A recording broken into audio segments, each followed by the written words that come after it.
Just recording. Oh, you have to hit a button to go live once it detects everything. Anyway, apparently it's all good now. Awesome.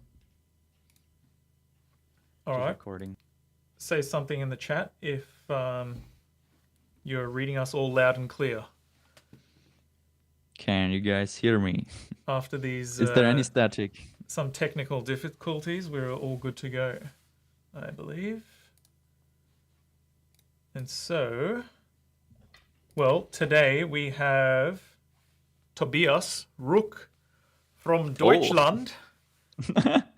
And we're going to discuss a number of topics here.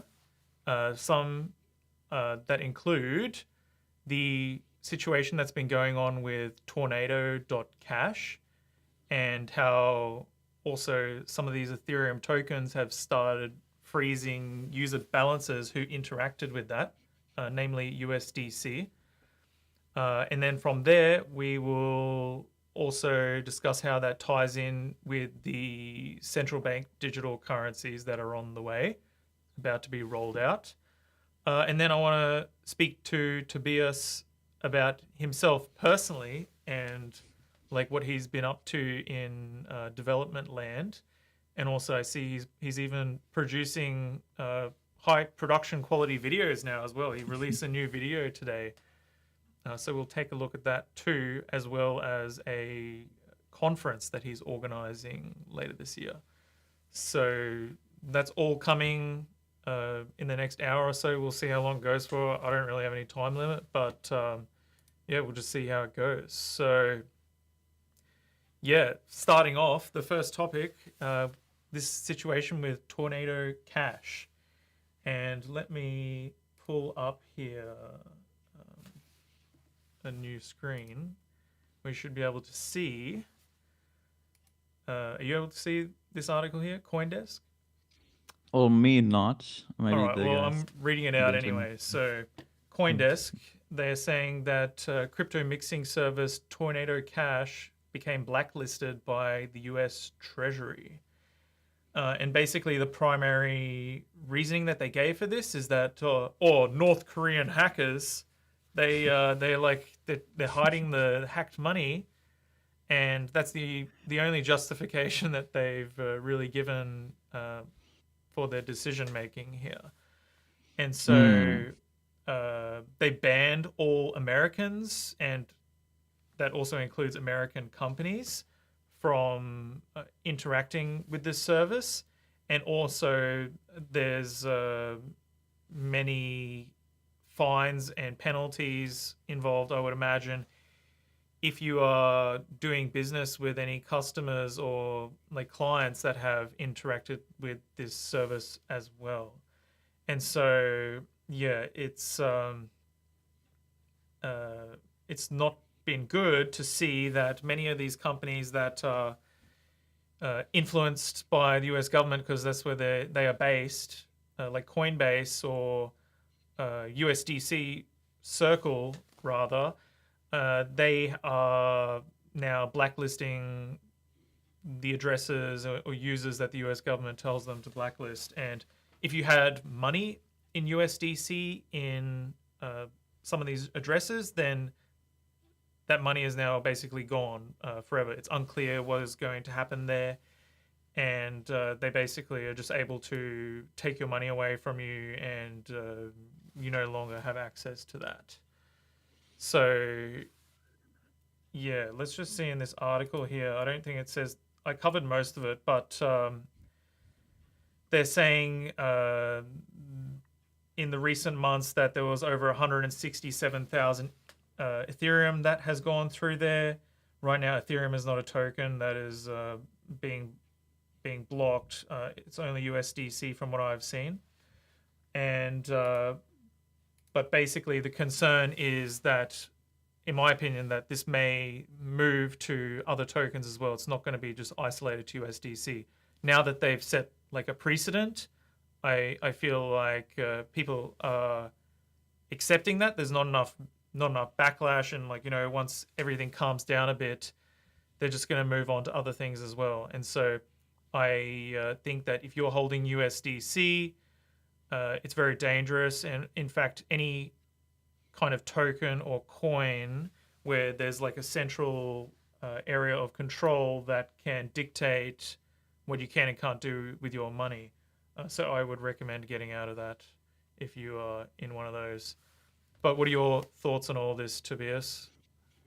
Yeah. So, well, first of all, thanks for having me. Like this is a like I, like me and others have been talking about this issue for quite a bit, because I think if you actually look into the exact reasons why that is disallowed, it usually is always around money laundering and specifically money transmission businesses, MSB law. So of course, like they'll always have their like national security stuff and so forth. But like the thing they can actually get you on is if you are a money transmission service. And it sucks. Like these rules are crazy. These are very, very strict in the US. And like they're one of the strictest. If you regularly just sell crypto for cash, like you meet up with people and you just exchange for cash, then you are in violation of these laws. And now they've not been too harsh in enforcing these, so we kind of had like a very good grace period, I guess, which is very good. But like the US government can just always come and be like, oh no, now we feel like enforcing this, which of course like they often end up doing. So basically what as far as I understand is that tornado.cash is being charged with unlicensed money transmission business, unlicensed money transmission business. And that is because it actually happens that FinCEN, like the organization in the US, the bureau organizing or like regulating or like clarifying these regulations, they consider Ethereum smart contracts a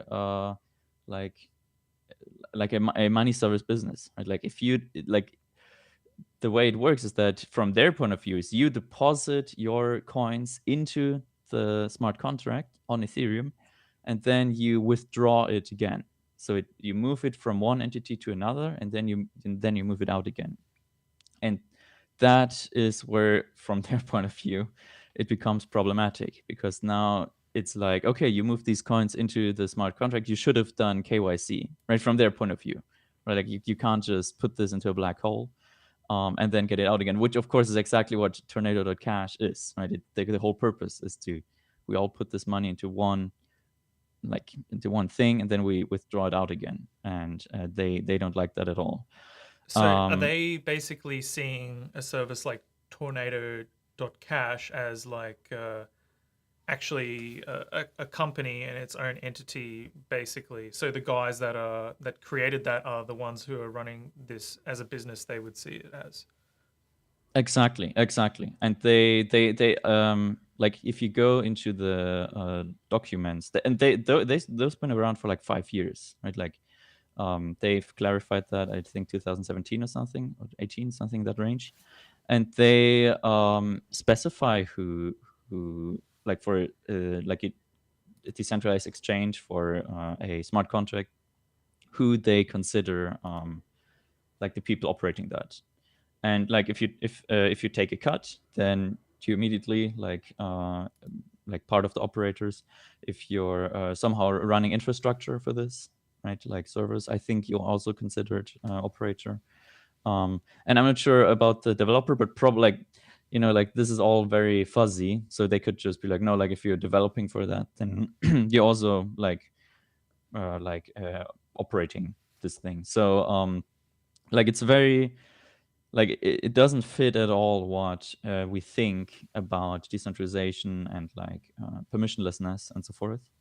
But like what are we supposed to do? Like that's how they interpret the things. Yeah. And Well, basically, they're creating the rules and regulations and things to suit what they want to achieve, and that is to well, basically get rid of this stuff.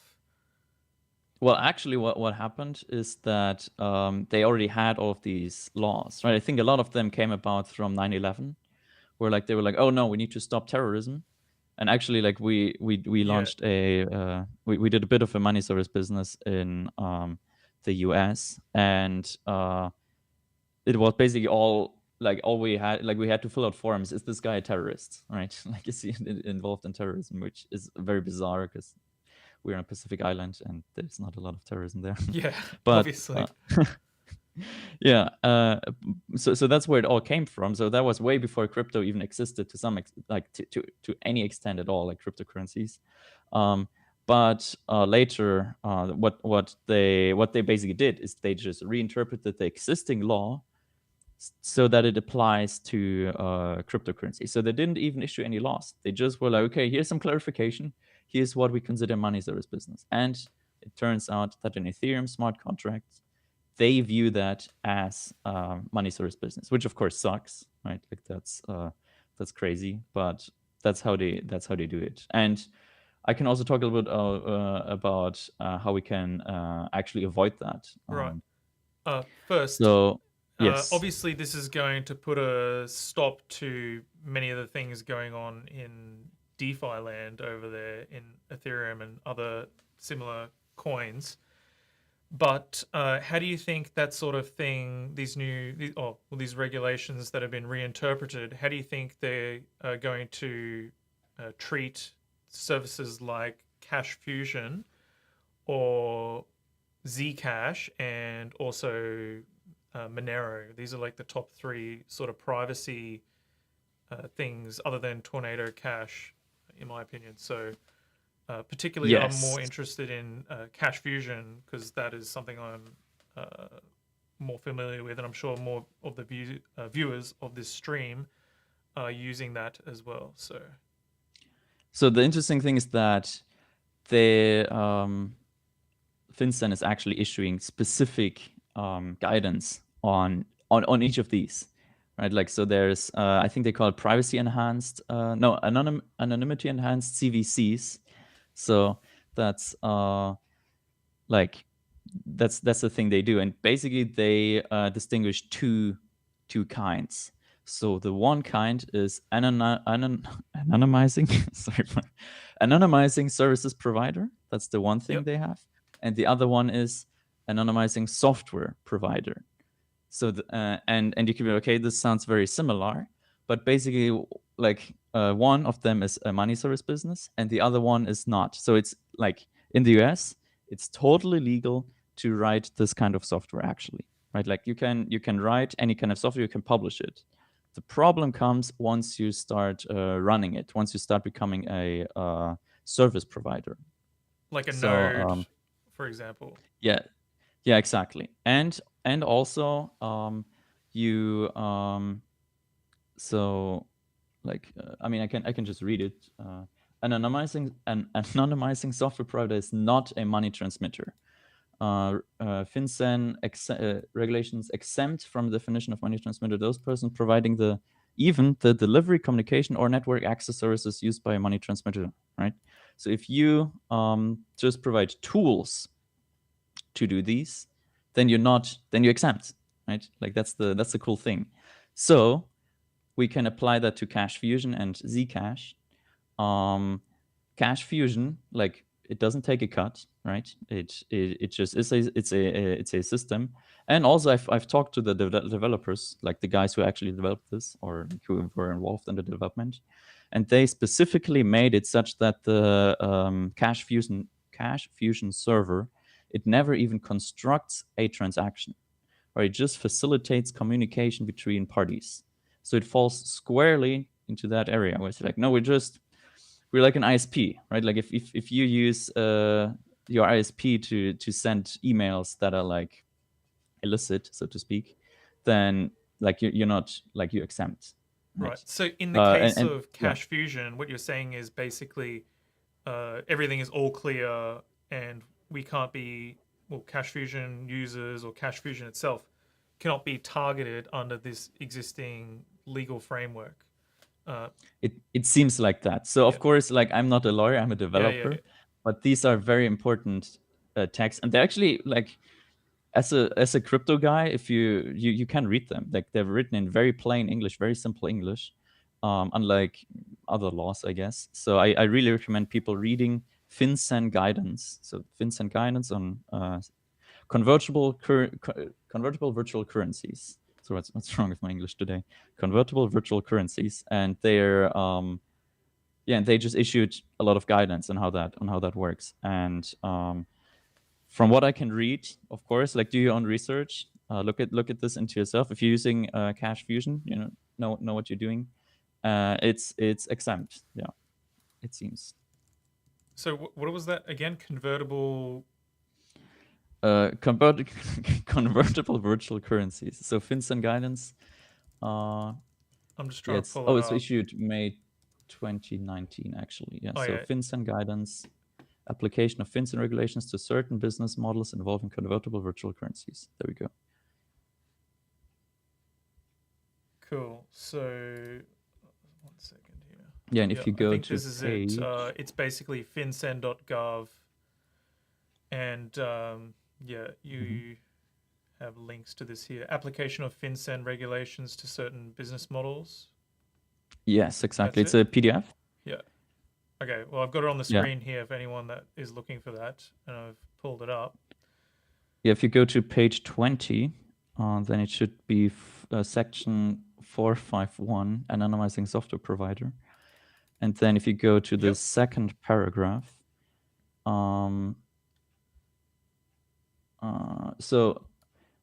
it's basically saying you can either be a user or a money transmitter, depending on the purpose for each transaction.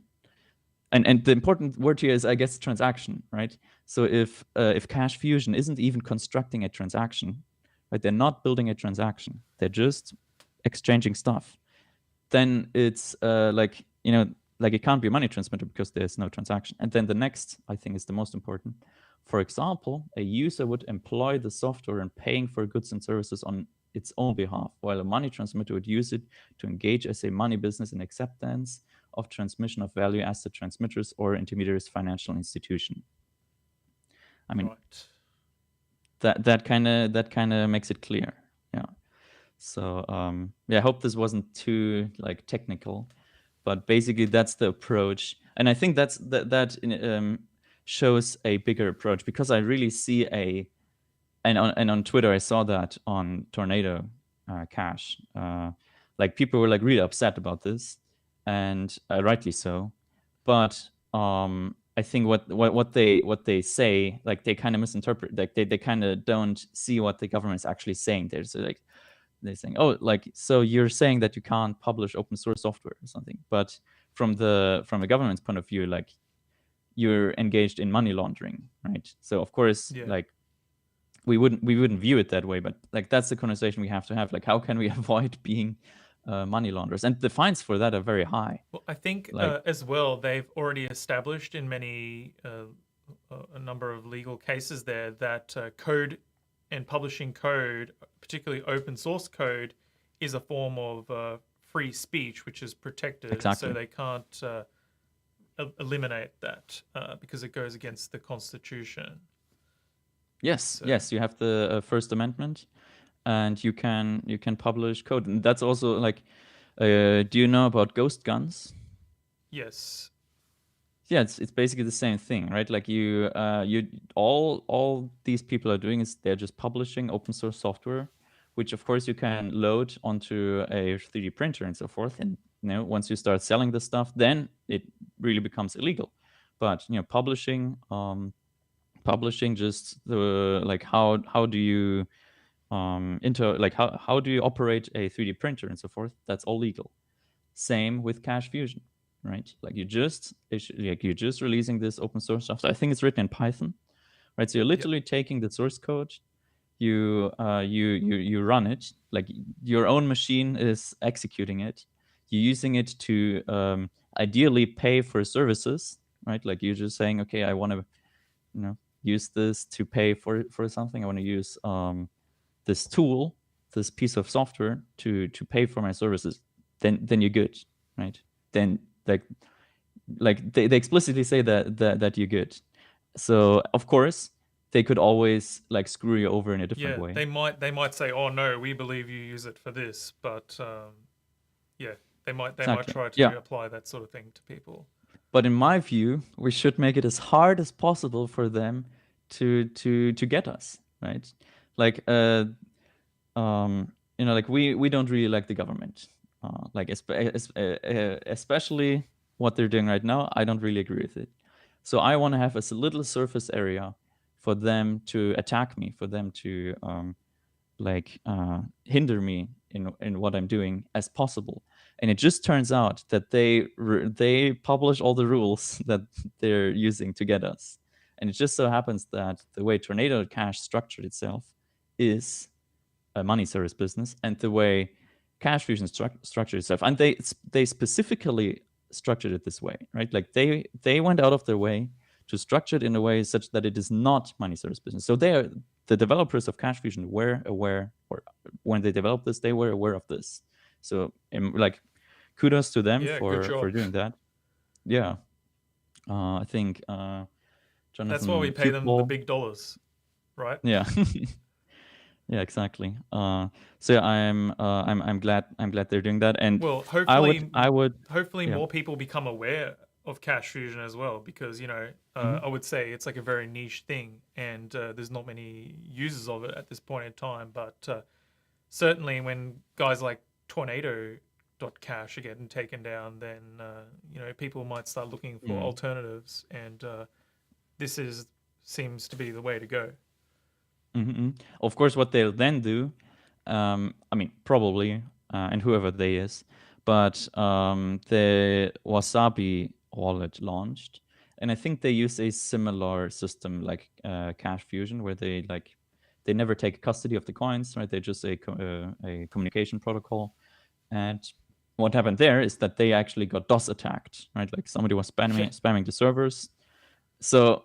Like once Cash Fusion becomes big or something, then you might expect something like that instead, right? Instead of like legal action, there might be like DOS attacks. We've seen that sort of thing happen many times before now, and one major one that comes to mind is when all the big block nodes were getting attacked as well. In the lead up to, especially before the Bitcoin Cash fork. So it wouldn't surprise me. When it gets popular, that sort of thing will happen for sure. Mm-hmm.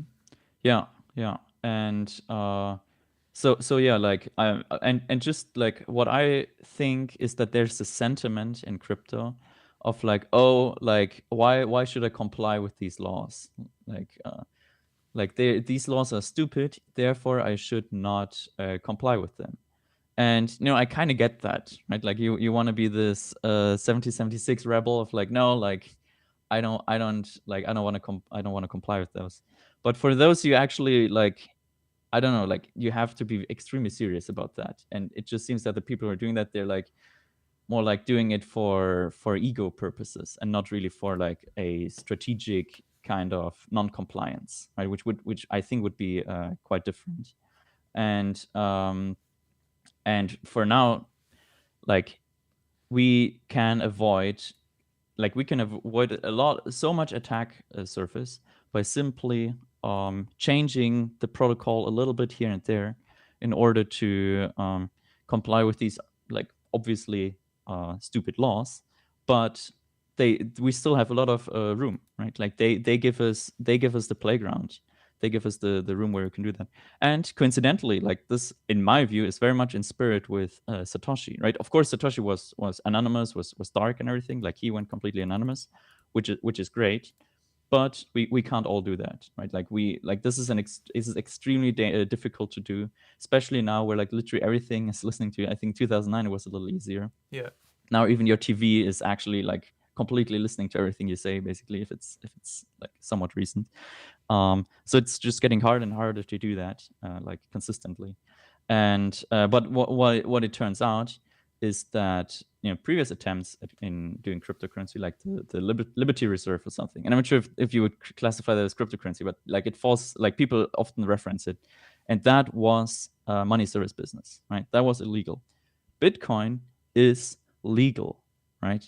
Bitcoin Cash is legal. eCash is legal. They're all not unlicensed money transmission businesses. They're like we can do that. A miner is not illegal, right? Like you can do mining. It's totally fine. The only way they're trying to get us now is through environmental regulations, right? Because and that shows how powerful this technology is. Actually, they have to go this far out into the into the system to be like, no, this is bad for the environment, and it's not about anything financial, right? They have this crazy network of super strict financial rules, but Bitcoin is exempt. So I would so maybe Satoshi knew this, or maybe he didn't. But from day one, Bitcoin was not illegal. It was totally legal. Anybody participating was not like, I mean, if they were not reporting their income on the mining, right? Because it turns out that mining is like doing mining is actually a business, and you have to regulate. You have to declare that. And of course, like I'm not advocating for anyone to like not report your taxes or something. But yeah, like I mean, this is the cool thing. We can completely avoid the financial system. We can anonymize our transactions. We can do all of these things totally legally. I mean, of course, we should stay as anonymous as possible, but this is very difficult, and we don't have to. I think that's the idea. Very good. And well, another thing related to the tornado.cash situation is that the guys who were the developers of that software have been targeted now as well. So Roman Semenov, he's like the lead developer of this. His GitHub account was suspended, and also they deleted part of the repository or something like that relating to tornado.cash. So yeah, that's pretty unfortunate. And you know, the other thing I was questioning is it happened basically at the same time and like very quickly when the initial announcement came out about tornado.cash from the government. So it almost seemed to me as if like they are colluding with some of these companies to execute some of these commands. And yeah, it seemed to all happen all at once. Yeah, because you know that's how law enforcement often works, right? Like they try to be like do everything very quickly, very strategically, so there's no way to run, basically. But I think this gets into a bigger discussion of protocols versus platforms. So USDC is a platform. Yeah, GitHub is a platform. This is what right? Like Vin all Armani talks about all the time, isn't it? Cyprian? Yes, Cyprian. Yeah, I mean, formerly known as Vin Armani, I still call him Vin, but he talks about this a lot, and I think this is a very, very important discussion that needs to take place.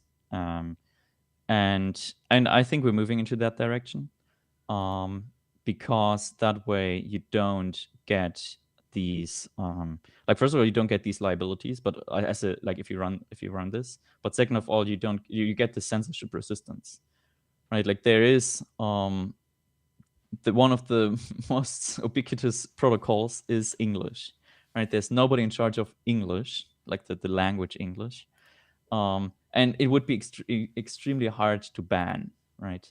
Like sometimes they try to ban languages in certain areas. That actually happens, right? Under oppressive regimes. But you can imagine how that's like incredibly difficult. That takes a lot of resources. You have to control all the tools.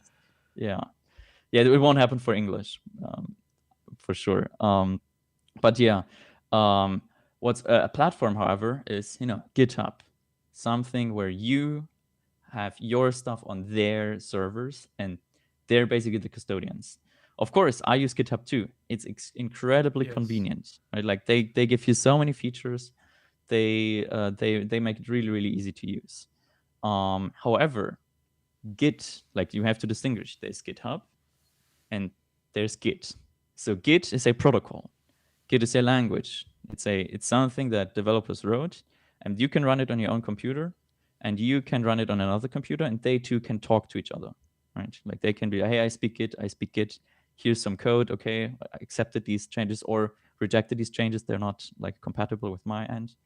This is Git, and it works really, really well. It works so well that we're still using it to this day for all these years. People are recommending now that if you haven't already, you should move over to GitLab because it's self-hosted, and so it can be self-hosted. Is this something that you would recommend?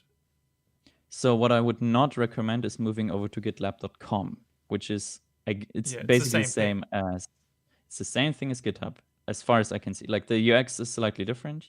So, but as far as I can see, it is not self-hosted. You just host it at their end. However, what I would recommend, and shout out to Bitcoin ABC because they did do that, is to self-host your repositories. It's extremely simple. You to just run to just self-host a repository. That's very, very simple. Of course, like you then might want to have all of these fancy like diffs and like pull requests, kind of procedures. For that, I think GitLab is very, very important because it gives you a user experience that's similar to GitHub, or like it's identical to GitLab. Only you run it on your own server. It's a little finicky to set up. Like you have to set up databases, you have to do a lot of things, but it's very like it's not that difficult, and you have full control, right? Like you now are your own, like you're independent. You can run your own server, you can review everything, and GitLab can't really do anything to stop you. What Bitcoin ABC did is that they're actually using a different system. They're using Fabricator, which is not GitLab, but it just has a different user experience, slightly different way of reviewing things. I actually quite like that style. So it's a little dated. Like you can see, it looks like 2001 or 2010, kind of something in that range, kind of website. But it works remarkably well. So I would recommend all these crypto projects to move over to run their own infrastructure. Yeah, especially if they're like privacy related. Obviously, then it's just going to make it way more difficult for people to take it down and take it away, because you have to locate where it's actually being hosted and then like physically go there to shut it down. You can't just go to this company and say, "Oi, we are ordering you to do this, otherwise we'll fine you or you'll go to jail," or something like that. Yes, and remember, writing code is illegal. It's protected under the First Amendment, and we saw that over and over again, right? There's lots and lots of precedent on that. But what is also legal is for a company like GitHub to shut down your account. If like maybe they're like, oh, it seems you violated our terms of services, and then good luck going through that procedure, right?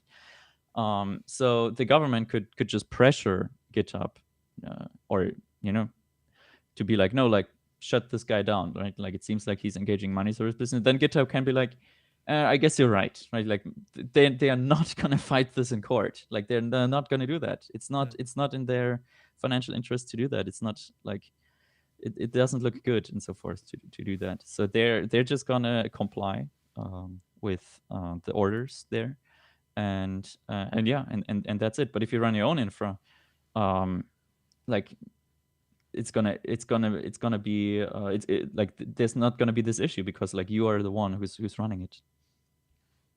Okay, so the last point I wanted to discuss on this matter before we move on is that also as well, we have seen now that some person, I remember some guy on Twitter's like, yeah, I'm going to send 0.1 ETH to like all these well-known addresses. And so, following the news about tornado.cash, they started sending money that had gone through tornado.cash to well-known people like Brian Armstrong and like some celebrities and things like that. And, according to what the government said there, this US Treasury Department of Foreign Asset Control, they would have to apply these same sort of rules to everyone equally. Otherwise, they're just then selecting who they want to pick and target. And so yeah, many people received 0.1 Ethereum that had gone through Tornado Cash. And one of my concerns prior to that even happening was like, oh, how do I know if some money that I've received, some token, had previously gone through Tornado Cash, even though I don't use it?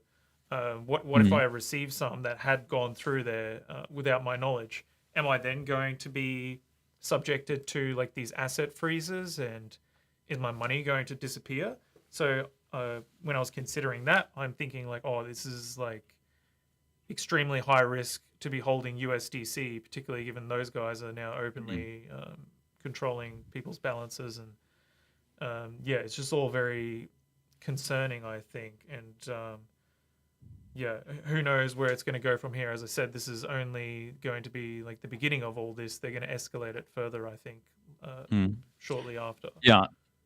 So I do not know. So first of all, this like sending to individual users, I think that's that's a cute thing. Like I think it'll make people like it's like kind of think, poking the bear a little bit. Yeah, a little bit, but I think like are these people who receive these coins engaged in money laundering? I think they have a good plausible deniability there, especially since it's like, oh, like clearly these whatever. But it poses an interesting question to the government.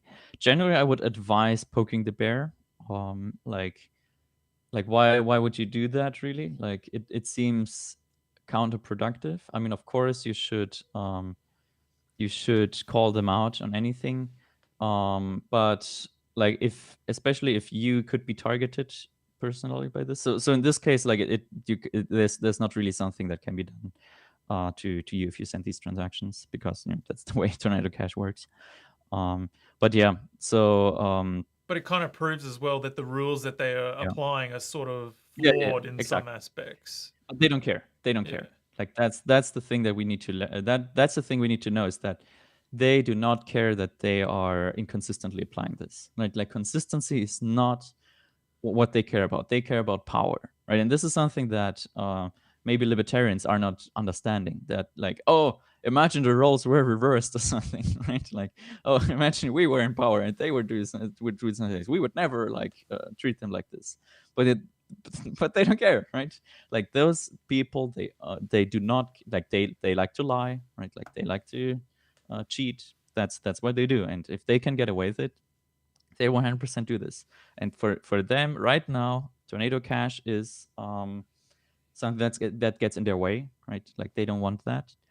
So they're now selectively enforcing these laws. Like remember, like a lot of smart contracts on Ethereum are money service businesses by their own rules, but they just like don't care because it's very hard to enforce this, right? Like it probably took like probably millions of dollars to in operating costs to for this to execute on Tornado Cash, I guess, right? Like this is a lot of work. So they just don't have the resources to enforce all of that, right? So they will be selective. And yeah, maybe it shows that like they're inconsistently applying rules if they're now not going after these well-known names. But yeah, as I said, they don't care. And yeah, and it's and on the USDC thing, like I think if you want, we can talk a little bit about USDC, or do you have something on the? Yeah, let's move on to the Project Hamilton stuff with the CBDC, because yeah, from what I've heard, there is actually some guys who are involved in USDC who are helping the Boston Fed build out this project. And so, there's links there between all these groups that are doing questionable things, and it all leads back to this sort of, because also Bitcoin core developers were involved in helping build it out as well. So this is kind of concerning. Obviously, cryptocurrency space has been like totally infiltrated, and they're not even really trying to hide where their allegiances lie, some of these people. And exactly. Yeah, so basically they've released a white paper and they're telling people how their CBDC is going to work, and it's all out there now. And also, a key takeaway is probably that they are much further ahead in the development of this than they're letting on. And it's probably ready to roll out at a moment's notice, but they're just waiting for the right time. And so I'm kind of anticipating that there's all these world events going on at the moment with inflation obviously being a major problem, and it seems to me like they're kind of just sitting on the sideline waiting for the dollar and other fiat currencies to go into hyperinflation and implode, and then they will kind of step out of the shadows and be like, "Hey, we've got this solution here that we want you guys to all use," and kind of pose as the savior in a way. And I think that's my prediction. What I think is going to happen with this. That's when they're going to roll it out. Exactly. Yeah, I think so too. So yeah, Project Hamilton. Maybe you can pull up the white paper. Yeah, I got it here on screen. Sorry, you can't see that, but viewers can see. And you can see, like I got it up here on my end as well, a high-performance payment processing system designed for central bank digital currencies. That one, right?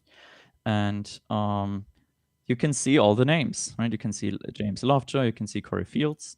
Those, as far as I understand, are Bitcoin developers. I think James Lovejoy made one of the first talks at MIT about Bitcoin. Corey Fields, very, very talented C++ developer working on Bitcoin Core. He the project is on GitHub. It's called OpenCDBC. You can actually run it yourself, right? Like you can run this OpenCBDC project yourself. Other people, I just checked. Tyler Frederick previously worked for Circle, so the company issuing USDC. Yeah, and in my view, USDC is already kind of prepping us for the for the kind of system that CBDCs will have, because Circle can always blacklist any kind of coins, right? Like they can just remove them from supply, as far as I understand. Like maybe it's just blacklisted, but at the end of the day, that's kind of the same thing. And then you can't really use them anymore. This is different, by the way, from USDT. So USDT gets a lot of heat, and rightly so, because we know they don't have sufficient funds, but they do not blacklist, especially on UTXO chains like Bitcoin. And I think they're also still on Bitcoin Cash. There they can't there's no mechanism on the blockchain to prevent you from spending the coins, right? Like you can just keep them going forever and ever. And maybe they can blacklist specific UTXOs, but they can do that for any other coin there too. They can be like, oh no, we don't accept these at official places or something, but yes, it doesn't really matter. So this is very, very different from Circle. And another thing I heard that they can do is basically obviously they'll be able to identify certain people, and they're probably going to tie it to some digital identity thing. So they'll know your wallet address essentially, and they can basically blacklist your address or put some restrictions on there and say anything that is received to this address is just it disappears, it's gone. And so if they don't want you to be able to participate in commerce, they have the ability to shut you off essentially. Yes. So you're talking about Project Hamilton. And this is incredibly scary. So it's much more sinister than people think it is, because there's a bunch of things. So I mean, first of all, what they engineered is a crazy thing. This is really, really advanced technology. This is it's as an engineer, this is incredible. Built by Bitcoin Core developers. Built by Bitcoin Core developers. So shout out to them for engineering such a beautiful system. Yeah. It makes you wonder, you got to think, what are the incentives in Bitcoin if they're helping do this sort of thing? Yeah, and I mean, and this gets us into eCash a little later as well, because I actually think that Bitcoin Cash has kind of similar incentives there, but let's bracket that for a bit. So yeah, they're able to get transactions within 5 seconds, so very, very fast. Like this is their target. So they're like, okay, we should have at least that kind of target, and I think they really get that in that range, at least for 99% of transactions, and really. Amaury Sachet tested this. Like he actually went ahead and tested this, as far as I know, and it's that after 5 seconds, like that's pretty much the threshold where like it gets too slow, and 3 seconds is really the thing you want. But I think the craziest thing is the throughput. So we know that Visa and so forth, they process like at peak times like 40,000 transactions per second. They set in the CBDC, they set their own benchmark for like 100,000. Like that's what they want, like as a minimum target. What they actually end up achieving is way, way more than that. They're able to achieve 1.7 million transactions per second. So this system is designed to completely replace any kind of financial transaction. 1.7 million transactions is way too much for anything, right? Like the only reason why you want that is if you're actually replacing almost all transactions everywhere. And yeah, and your video gone. Don't worry, it's all good. It disappeared for a minute, but continue. Yeah. So it's the goal really, like the goal will be to replace cash. Like we can see that through the design, right? Like if you just want to replace credit card payments, if you just want to replace those, you don't need this level of throughput.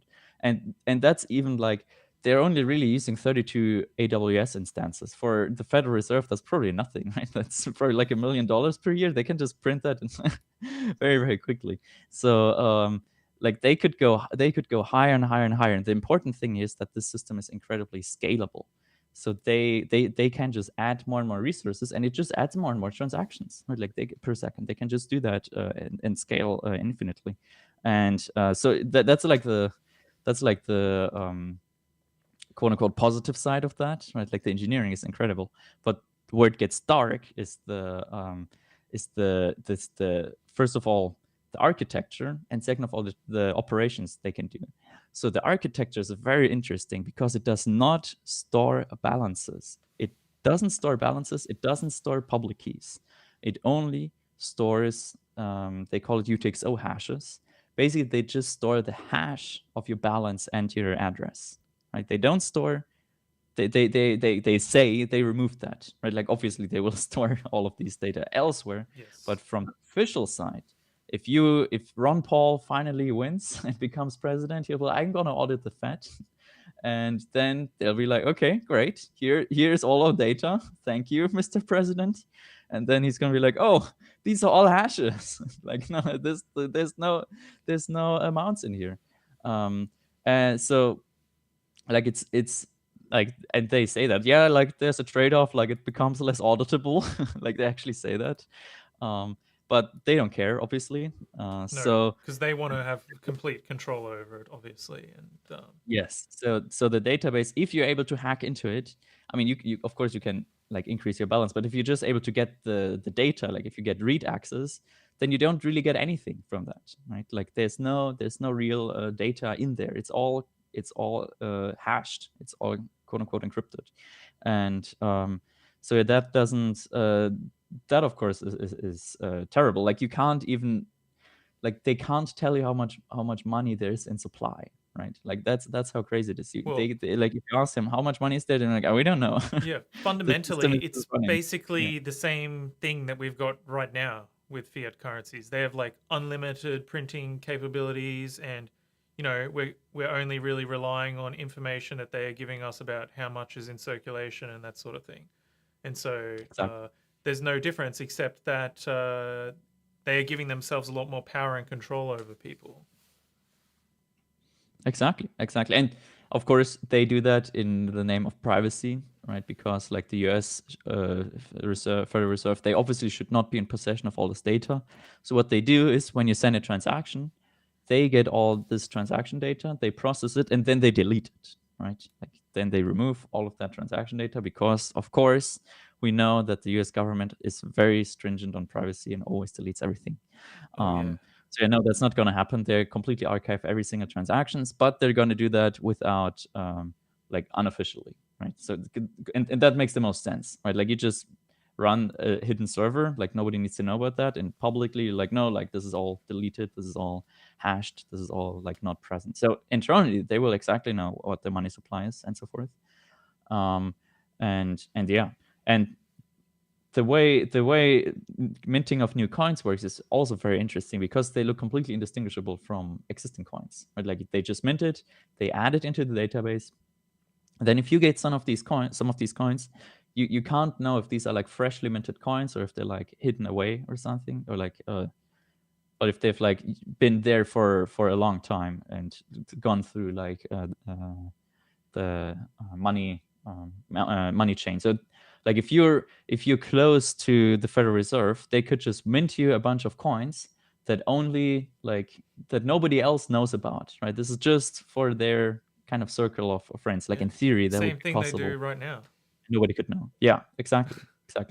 Only now they have the technical means to do it completely hidden, right? Like it's completely cryptographically hidden. Right now, they have to go through all of these processes, and they have to rubber stamp. They have to allow these kinds of money printing.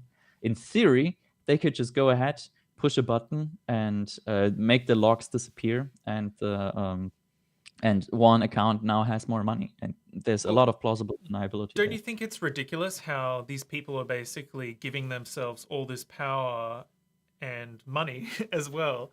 And like none of us had any kind of say in it, or with these publishing of documents, they're kind of trying to act like we've had time to review it or whatever, but it's going to get forced down our throats at the end of the day. And we don't even really know who's behind this, who's the person that's controlling it at the top.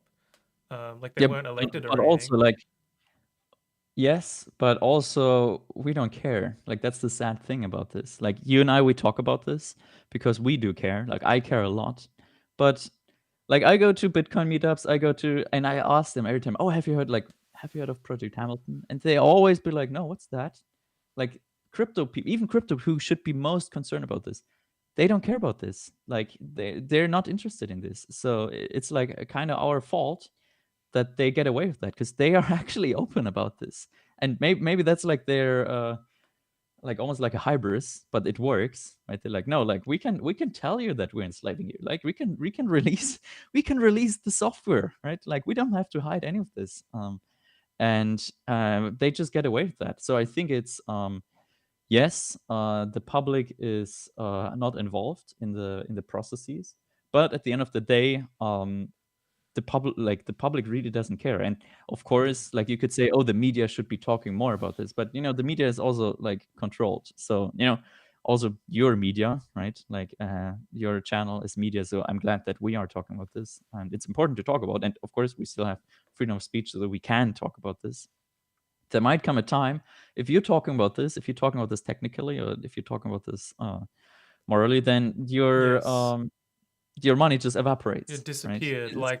like that image of the communists where they get rid of the other guy in the photo. Yeah, exactly.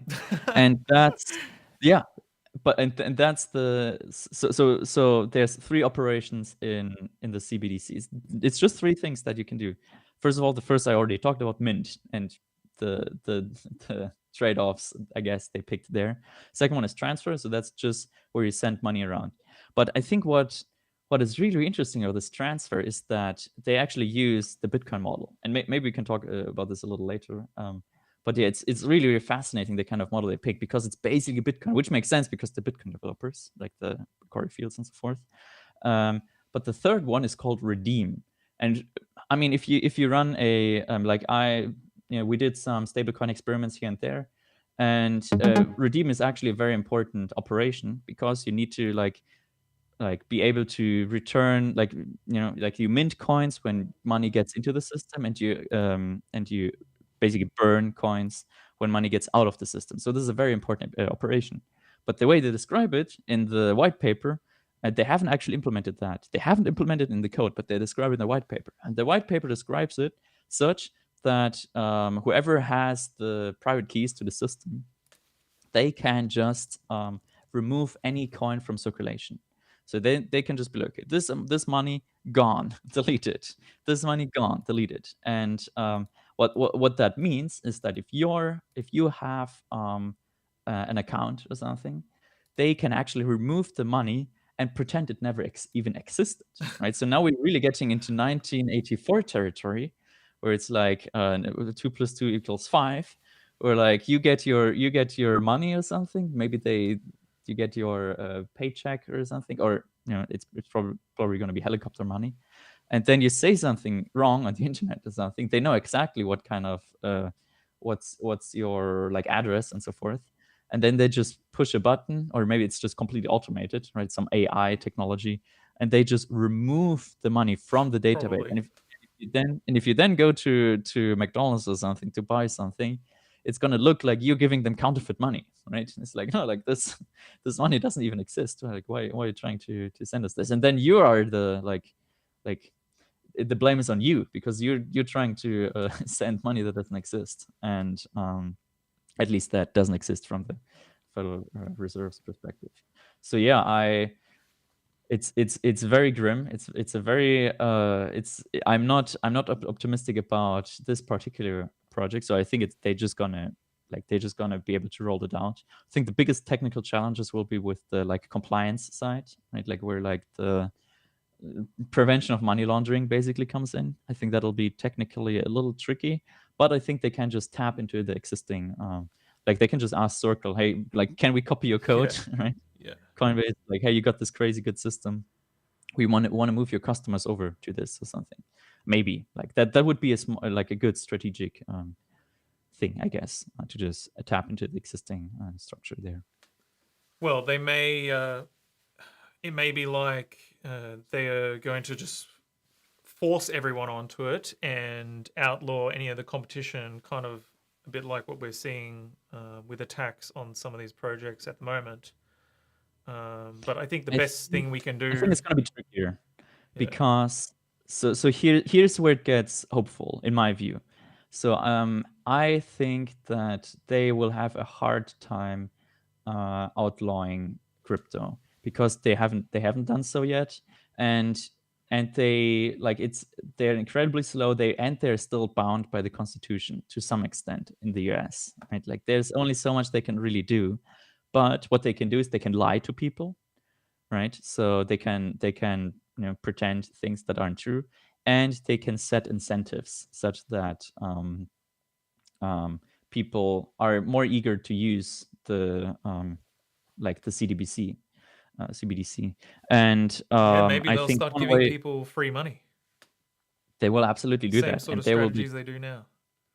Yeah, but it's going to be much more like perverse, where like it seems like this economic downturn almost seems designed. Like it almost seems like at least they're not doing anything to prevent it, and they're just putting oil into the fire, right? Like the Inflation Reduction Act, which causes a ton of inflation. Right? Like all of these things, they're not really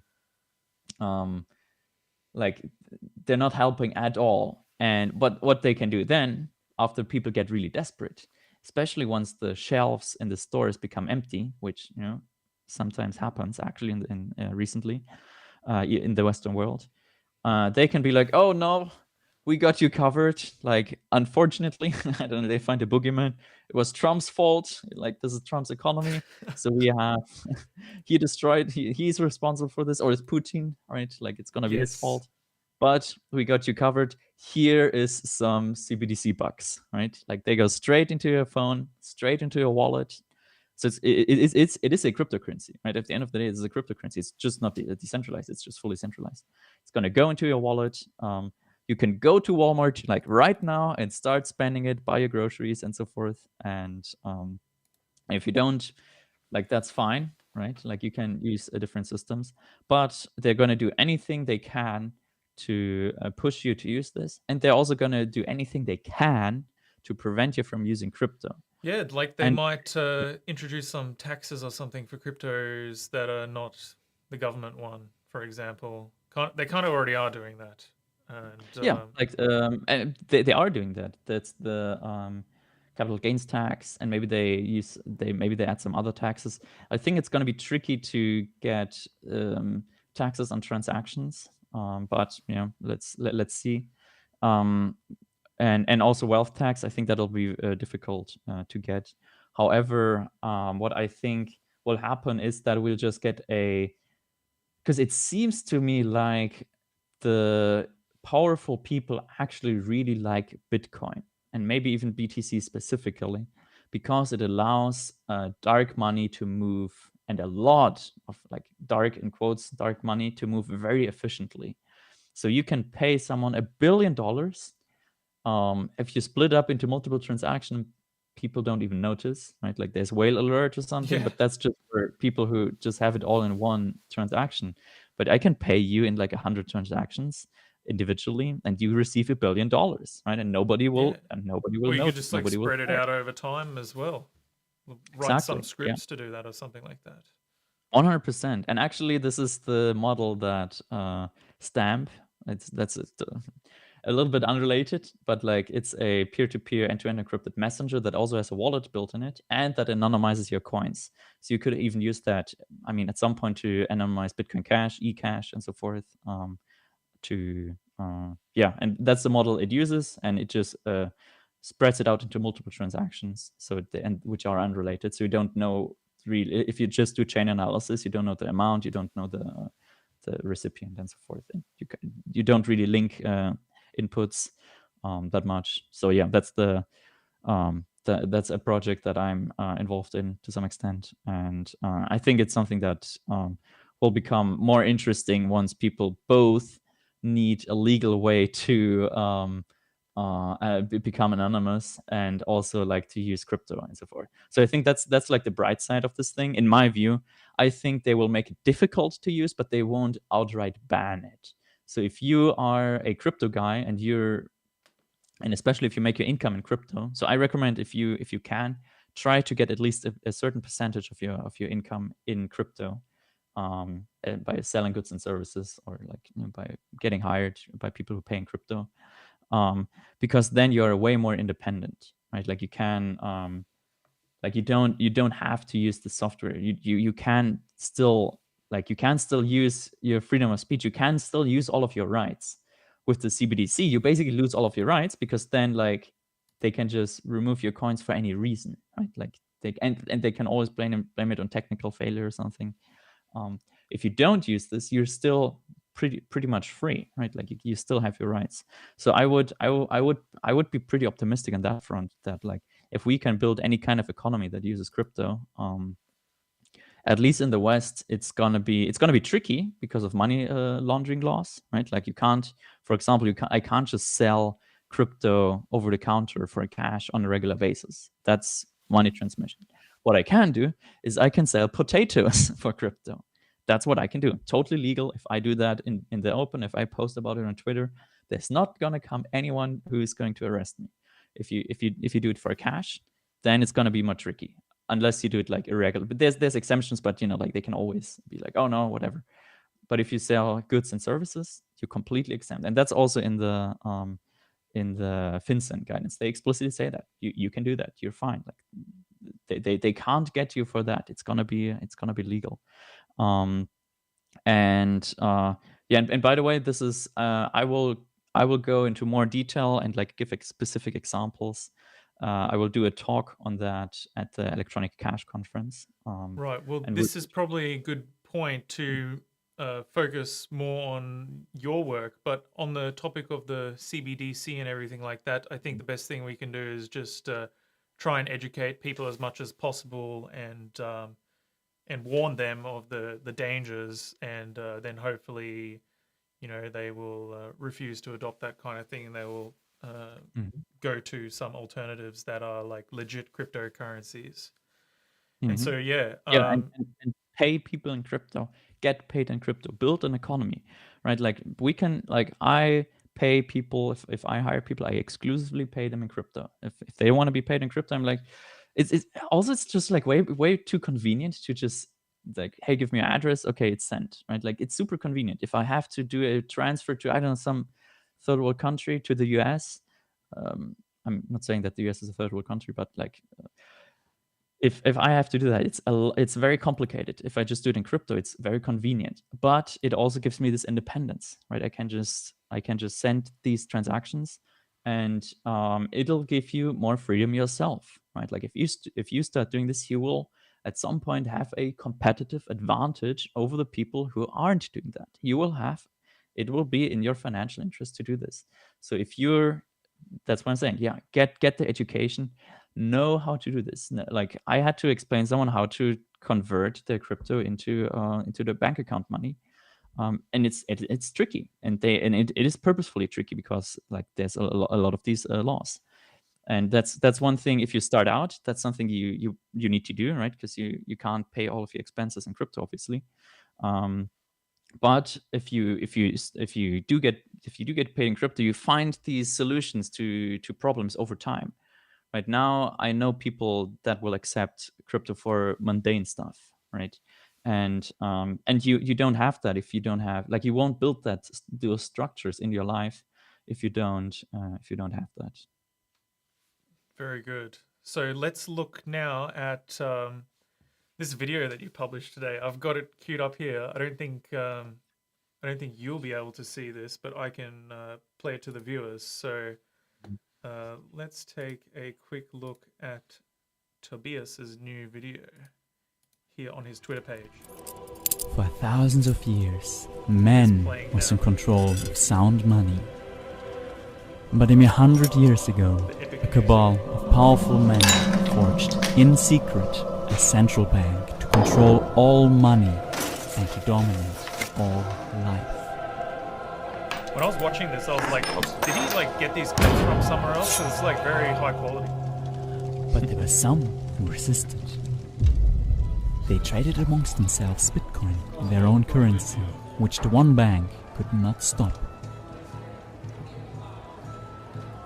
Despite all efforts though, Bitcoin did not become the world's money. Many gave up for the lack of progress. One young developer was able to do the unthinkable. He went on a quest to defeat the one bank and its plastic cards that kept the people enslaved through their convenience.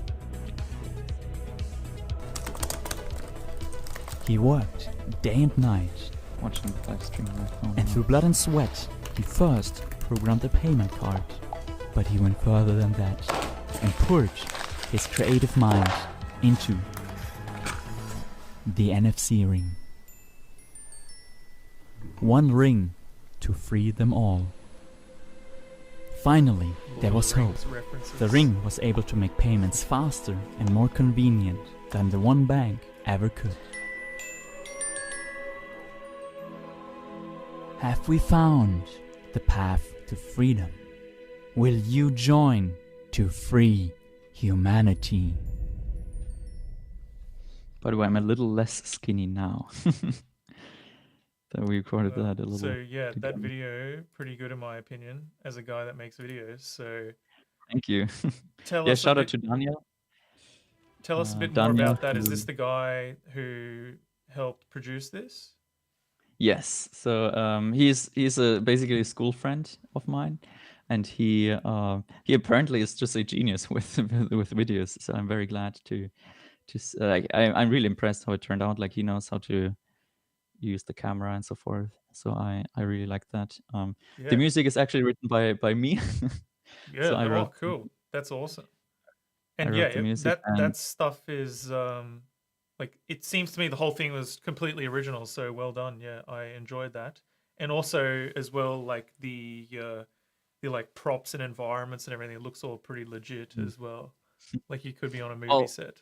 Because Motive is actually legit. Like the I mean it's stuff in the real world. Like when we went into the forest, it's like just a forest that's nearby. If like the cards is actually cards that I used to develop, like the point of sales and my computer. Like that's all legit. Yeah, by the way, the So- score, it has the lyrics are from the Bitcoin white paper, but you can't really hear that. But it's like, Okay. that's a little. Is this something you're going to be like publishing to your YouTube channel soon with a Yeah, I full music video? I can publish the I can publish just the music. Right. Yeah. All right. Yeah, Well, we'll because look forward to that Mhm. one. But with the NFC card that you had, be.cash, let me just find it here. I haven't seen many like developments with that in recent times, so this is the first time we're kind of seeing that get activated again. And Yes. this is the card Yes. here I'm showing on the screen now for people that don't know, and it's meant to work with this point of sale system to do NFC like Bitcoin payments. And yeah, we saw this showcased at like some Bitcoin meetups and stuff a few years ago, but since then there hasn't Yeah, we been saw much that going in on. London, and yeah, I mean, Roger, What's we the had latest with this? some differences, but thank you for the presentation in London. That was really good. So yeah, you might be like, okay, was there no progress? The reason was that I was kind of like looking for applications. So I originally thought I'd just go the traditional crypto adoption route of just like going somewhere and starting to like roll this out to businesses. But then I realized, like, then I ran the numbers and I was like, okay, like I can't really build a profitable business on top of that. So what I was like kind of waiting for is for a good application for this. And now applications are emerging, especially for the ring. Like people are You mean really like someone who wants to invest in the business? yeah, something where like we not only where we investment, but also like something where there's an actual application in the real world. So I mean, I can't talk too much about that, but like the basic idea is that so far I've basically done this more or less as a volunteer project that's aiming to make a profit, but I haven't really found something. But now there are actually multiple opportunities emerging where people are like, oh, this solves a problem for me.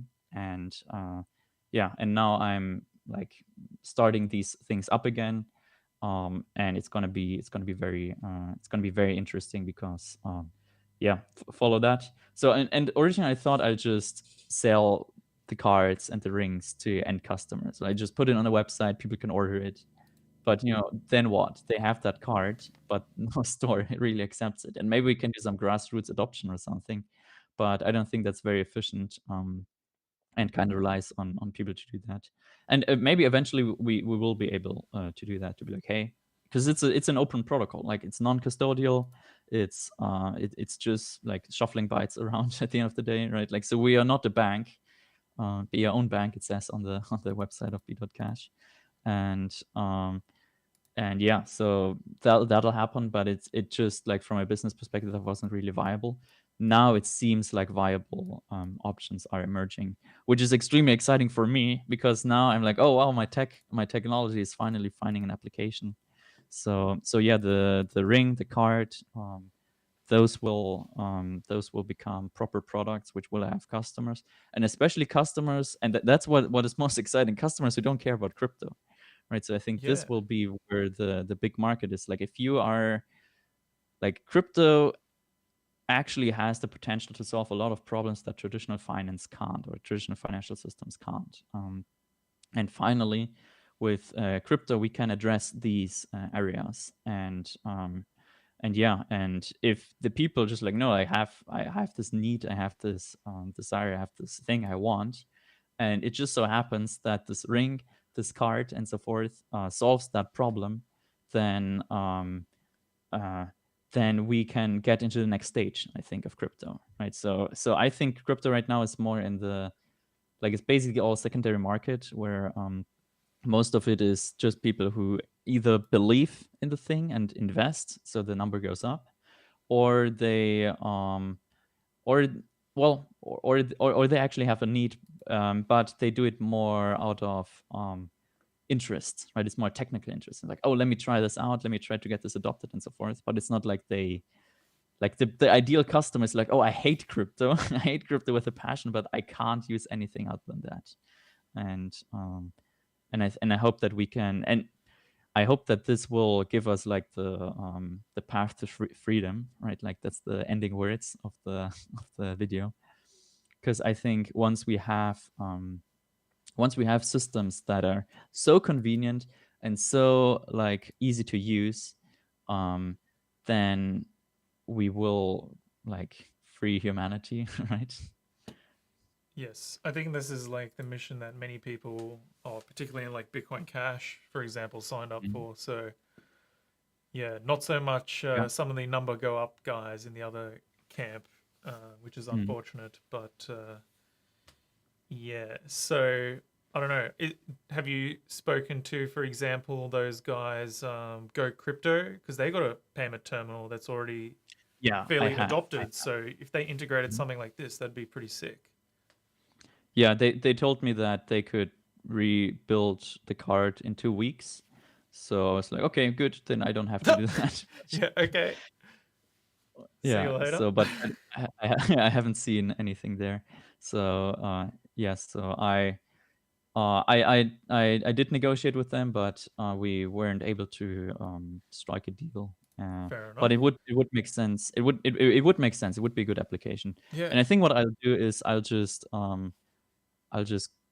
roll this. So I think a good strategy. So I'm not sure if like I'm gonna send you my business plan, everyone. No, like the way I think I should do it is I just find a niche where like the application is really, really good.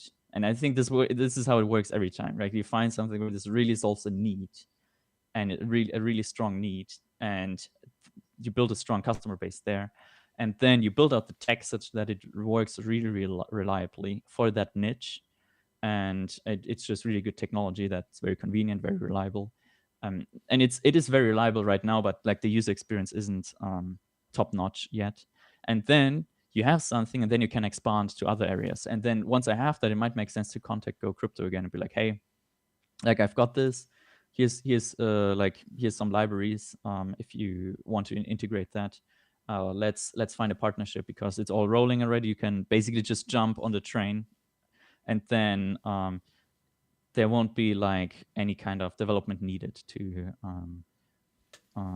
do that really for them. So it'll be a much easier kind of partnership. Right. And so, you know, I think this sort of technology is pretty cool personally.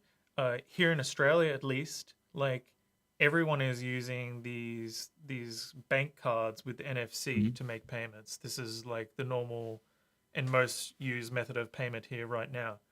Cash is like becoming it's not used really for like 95% of transactions, unfortunately. But that's just the way things have gone, because people don't care. They think it's trendy and they think it's convenient to like, have it on your phone as well in some of these apps. But yeah, if you can introduce this sort of a system for the cryptocurrency space, then it might make cryptocurrency more attractive to these like average users that are still stuck in the banking world of fiat currencies there. Yes, exactly. I think that's exactly what we can go for with this, because you can, you know, like there's not really a payment ring for traditional crypto. I mean that traditional money. They try to do that, but I've talked to them, and the rollout is very, very difficult because of compliance and everything. With crypto, you know, like we're in a totally different game, right? Like this is a hardware wallet, right? Like this is basically a piece of hardware, right? Like I'm just selling you basically a ring with a computer on it. I'm not selling you an account. I'm not selling you a financial service, really. And it is and basically I empower you to use your crypto in a very convenient way. Now, if that person doesn't know anything about crypto and doesn't really care about that, and they just install an app, link their ring, and I don't know, get some crypto on the app, and then pay with the ring, and never read the Bitcoin white paper, perfect, right? Like that's exactly what I want. But from the technical side, it is just a piece of hardware, and this is really where, and this is, I think, what the biggest thing of crypto is, that it allows this kind of innovation, right? Like I'm in contact with the people building the ring. So I didn't build that ring myself, right? I'm not that of a mad scientist, but and they are very eager for that, because they know that that's a very good application for their ring, and they don't have to go through all of these hoops to like get compliance and everything. If you just like sell a ring with some hardware on it, then yeah, that's all there is, and it'll make, and I think one of the biggest things about the ring is that it kind of creates like this very interesting conversation opener. Right? It's like, hey, look at this. You want to see something cool, and then you pay with the ring or something, which you can't really do otherwise. So I think it could be a really cool status symbol in some circles. So where did the idea for the ring come about? And also, is this ring going to be replacing the piece of plastic with the chip in it as well? Or what's the deal? Are you going to do both? So yeah, I'm definitely going to do both, because it actually turns out, do I have a ring here? Yeah, maybe we can do a live demo later. Okay. So here's the ring. So what it turns out is that the ring is actually the same, and I got the cards here. So these are the be.cash card for scale. So we got the ring and the chip and the card, and they're actually the same. They have the same protocol. Like I can send the same kind of data. I can send the same kind of packets, the same kind of applets they're called, to the card and the ring in order to do these payments. So when I Googled that, this is actually a Java card ring, right? Like you can find them online. And yeah, they're not gonna get replaced. So that's how it came about. Actually, Vin Armani told me about this. Oh, like the key for this system is in being dapper, right? Like being in something that looks cool, right? Being in something that you can wear, being a wearable, being a status symbol, right? Maybe sometime you have like a gold coin around your neck that's NFC enabled, right? Like something like that. I mean, this is ceramic, so because of Faraday cage and electronics and so forth. But yeah, it's perfect for use cases like near water, right? Like a pool party or something. That's where this really becomes interesting.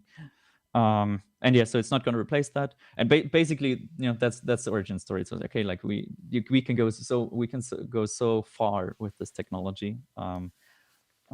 And we may have to check with Vin, but I'm pretty sure this one doesn't come under the category of Mark of the Beast. It's not like you're injecting yourself with one of those NFC tags. It's still okay to wear it. I mean, I don't have my Bible with me right now, but but yeah, this is not a Mark of the Beast kind of thing. So we got the card, and this is a computer. This is actually a computer. Like there's a kind of quote unquote hard drive on there. There's a CPU on there. There's an antenna on there. Same with this ring. So the thing with the ring is that the ring is actually quite expensive relative to the card. So these cards are really, really cheap. Especially like I've got a newer iteration here.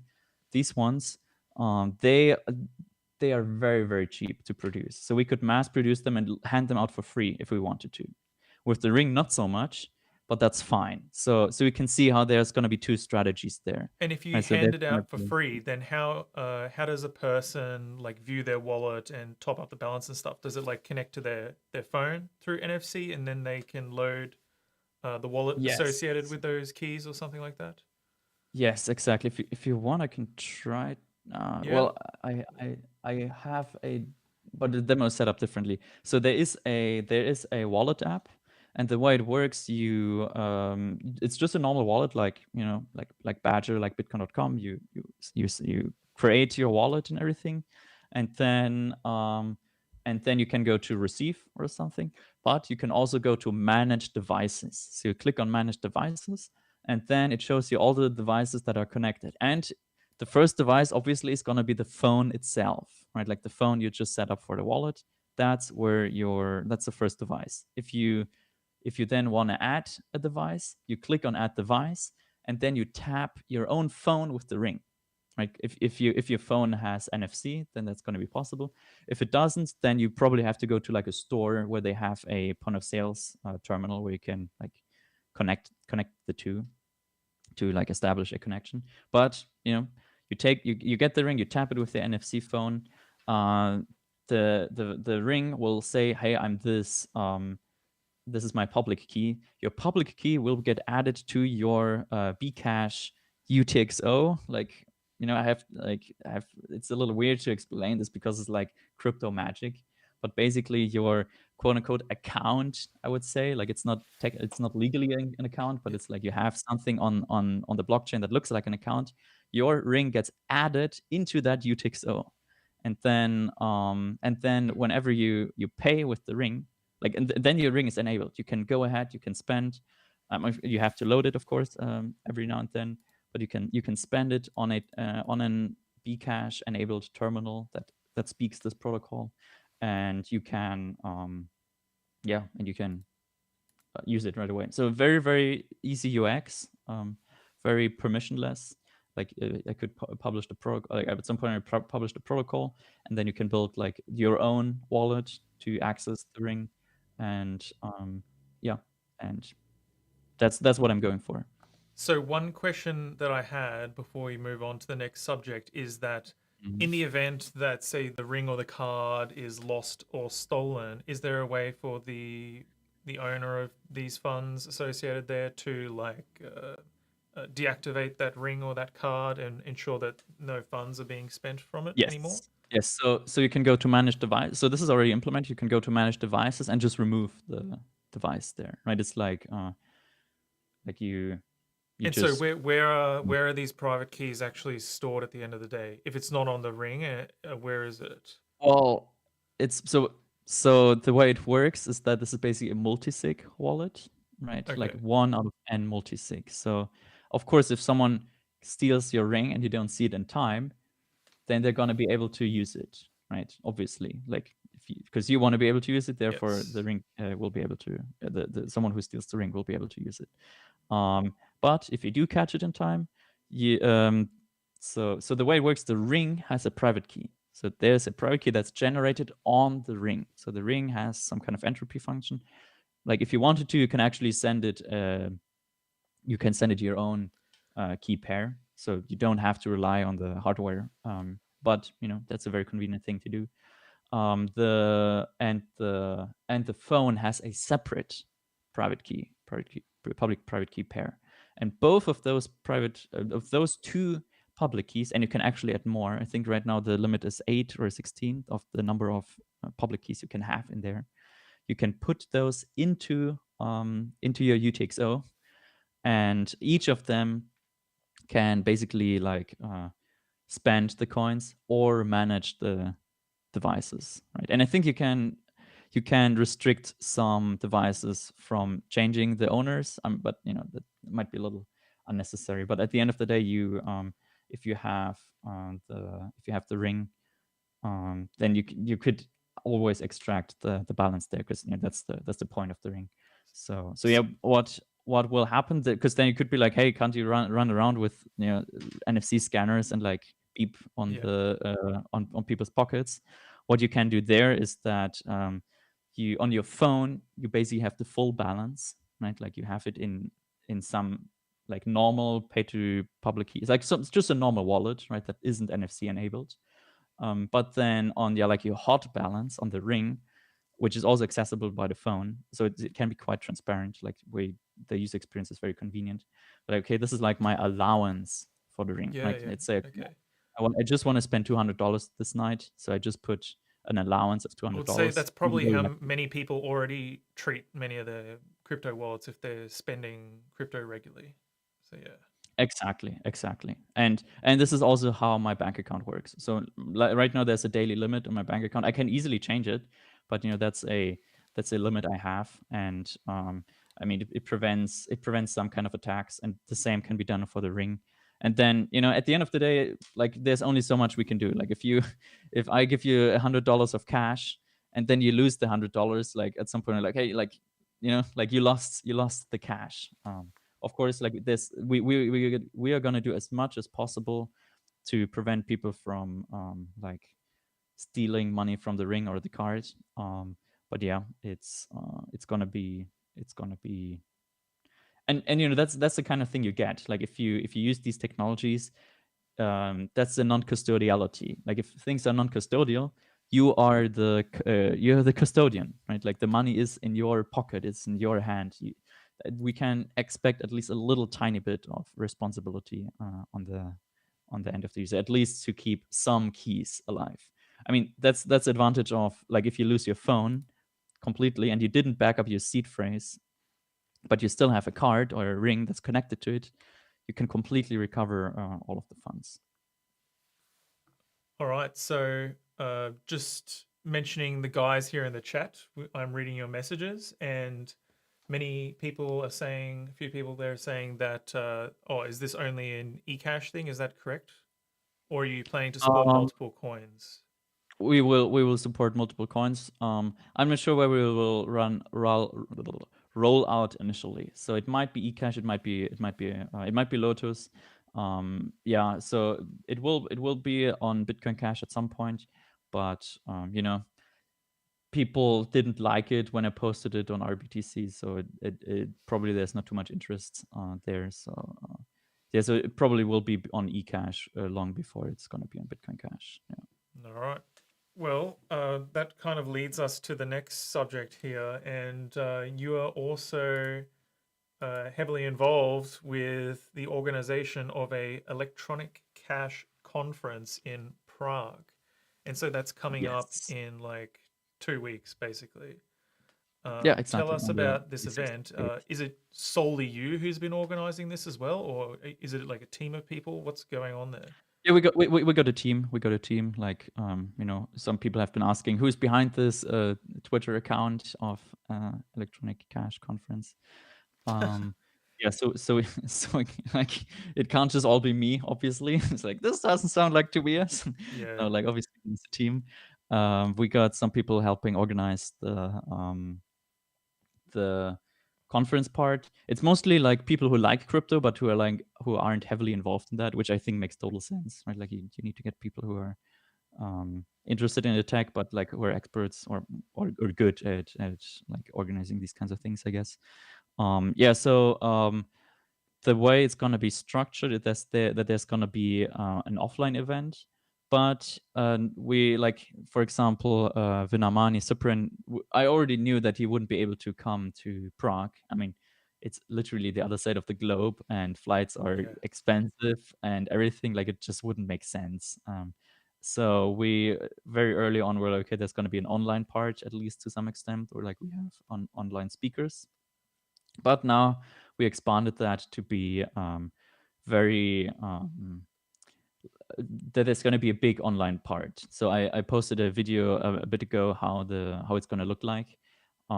So it's going to look a little bit like Zelda or Pokemon, where you can run around and interact with people. Oh yeah, I saw that website. It's called. Is it called like Towns or something? What is it called? Gather.town. Oh, yeah, Gather.town. Yeah. Yeah, I So was using it, and it's like pretty crazy. It's like you're playing Pokemon, basically running around in the world, and you can like build your own office space and stuff with like areas to play games, and like there's an area with a whiteboard and all sorts of things. So yeah, I thought that was pretty crazy.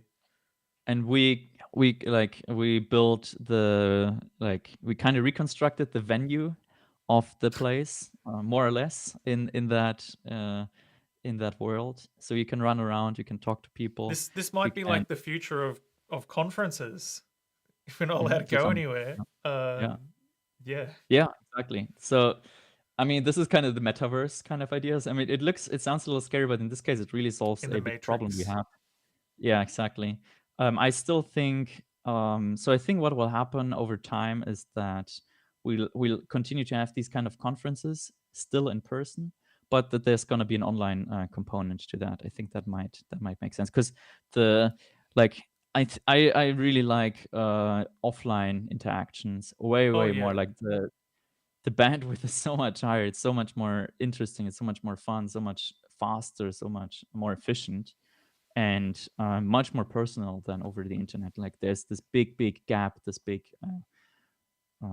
emotional barrier that you get from online conferences. So yeah, I will always try to do offline conferences, but since there's so much demand and people are like, no, like I'm literally on the other side of the planet, like how am I supposed to get there? But for those, we are covered.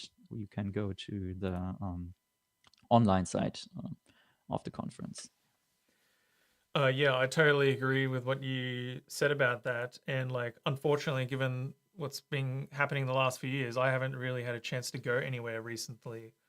But before that, I got a bit of a taste of it, like handful of events. There was like a bunch of hackathons and in North America and Europe, and there was conferences in Asia, all over the place. And yeah, that's where you meet like all these cool people, and then you like continue talking with many of them online in some of these group chats and things like that. So I definitely agree with what you said about that. It's important and it's fun, more importantly.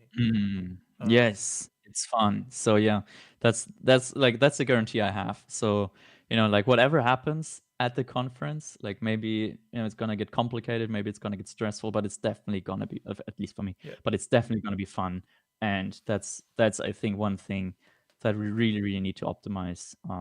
I think a lot of like people who are like interested in freedom, people who are like interested in liberty, often like they kind of aren't fun, right? They're like, oh no, everything is shit, everything is bad. And I'm like, no, like like life is still amazing, like let's have some fun. And that's why I like to do this conference. And it's gonna be a kind of a non-traditional crypto conference in my view, because we will talk about, like, sadly we will be one of the few where we can like use crypto on there, right? Like in many places they just don't you can't do payments there. Visa we're gonna show up. Visa and MasterCard only to buy conference tickets to a exactly. crypto conference. Yeah, we're actually forced to do like we wanted to do Visa and MasterCard payments, but Stripe didn't let us. Like they had Really? some weird, yeah, they sent us an email that they're shutting down my account, and they gave some reasons, but like I don't understand this legalese, Okay, right? that's Or weird. their business speak. Like they have a certain kind of writing, and they reference products, and then they're very like obscure in their language. And I'm just like, okay, Obviously, like they just see you're involved in crypto and they're like, yeah, we don't want to help foster guess, that growth of that I industry. guess. Yeah. Yeah, that might be it, but like at the end of the day, I don't know. So PayPal is still accepting our payments. Now they're like, even they're doing shenanigans, like, oh, like you need to have 60 days of no bad business or whatever, something like that. But yeah, no, so far we had no issues with PayPal. Now issues are emerging, but we are accepting crypto completely. You can pay in Bitcoin, you can in be.cash, you can pay in Bitcoin Cash, you can pay in all kinds of currencies, and yeah, and now we're also adding eCash, because eCash is not for coin payments.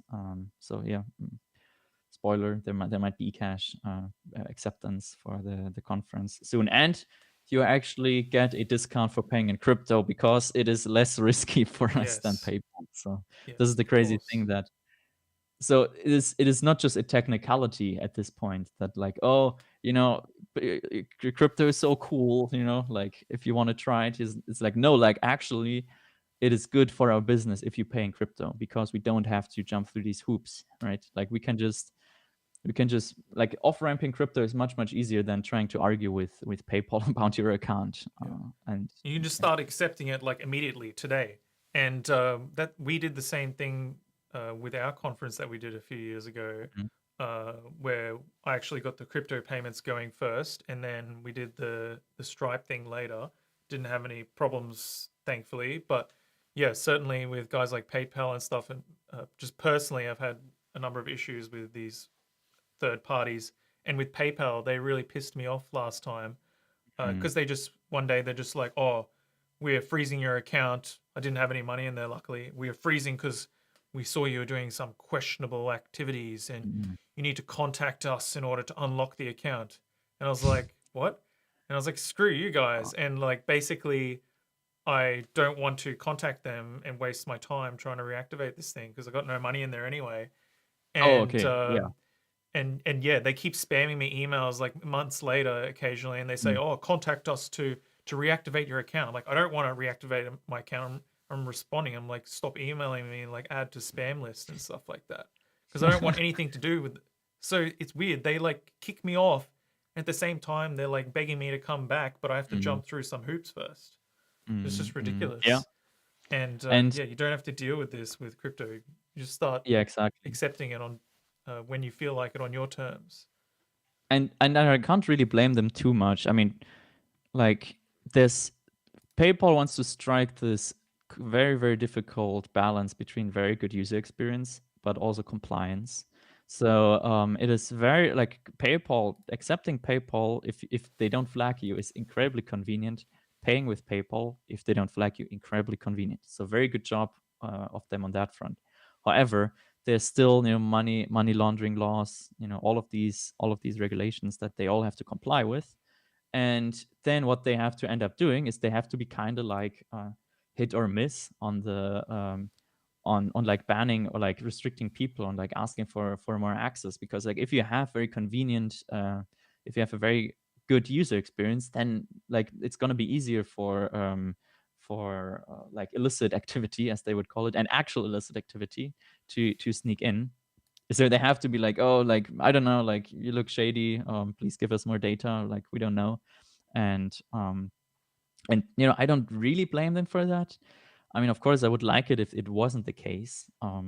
But I just think it's the like kind of the incentives of the system, and it's something that they probably don't want to do themselves. Like why would they want to do that themselves? It's kind of that they're like kind of forced by the system to do that. And now maybe if they get more woke, then maybe they'll start being more like arbitrary about that, like go get woke, go broke. But yeah, and with crypto you don't have that. Like there's no trusted third party, there's no intermediary. You are like, if I send you Hayden some Bitcoin Cash, some eCash, like there's no third party that is like in charge of that. And that's the beauty of the system. And yeah. So is this going to be kind of like the main talking points and things at the event, that you're just like educating about the importance of electronic cash? What sort of things can people expect to hear and see there if they're attending the event and they get a ticket? Yes. So yeah, I can actually tell you pretty specifically. So I'm gonna talk about, as I said, the regulations behind electronic cash and how to stay compliant with and get freedom, basically. And I also might talk about some of the some examples, like the cards, right? So and the other thing is, you're gonna be able to try out these hardware stuff we have, like this one, the ring. You're gonna be able to like play around with them. And if you're interested, maybe we can sell some for people who like just want to be supportive or something. Yeah. Not that you'll be able to. I can't guarantee anything regarding the infrastructure, because this is a network effect kind of thing. But yeah, so that's one thing. Then we got the CEO of Noteworthy to talk, and this is also very interesting because they have really, really sophisticated paper wallets for crypto. So you can buy something that looks like a very fancy US dollar, right? Like, but it's with Halfini, for example. It's with Bitcoin everywhere. It has an NFC chip on it, actually, and it has the private key sealed, like very, very with a very sophisticated seal. So that's going to be very, very interesting. You'll be able to touch, I guess, and maybe get some of these very, very fancy not plastic. This is a plastic wallet.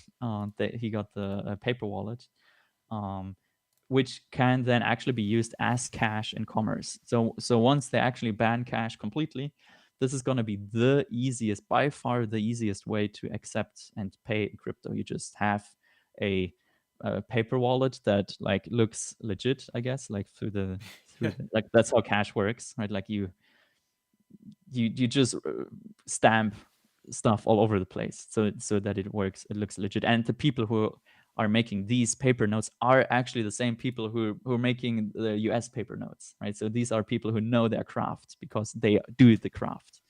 And so yeah, I think this will be very, very important, because you can just go to a store and be like, hey, this is crypto. Do you want to accept this? Like, this is actual crypto. Like, you can redeem it with any wallet, right? Like, the wallet import format is completely ubiquitous in basically any wallet accepts it. And yeah, so I think that will be very, very interesting for people who are looking for actual adoption. So the general theme of the conference is very practical. It's like, what's something that you can do kind of like today in order to improve your electronic cash experience, or to build a business, or to do anything like that. Then another one will be like Lotus and Stamp, right? Like Shama will speak.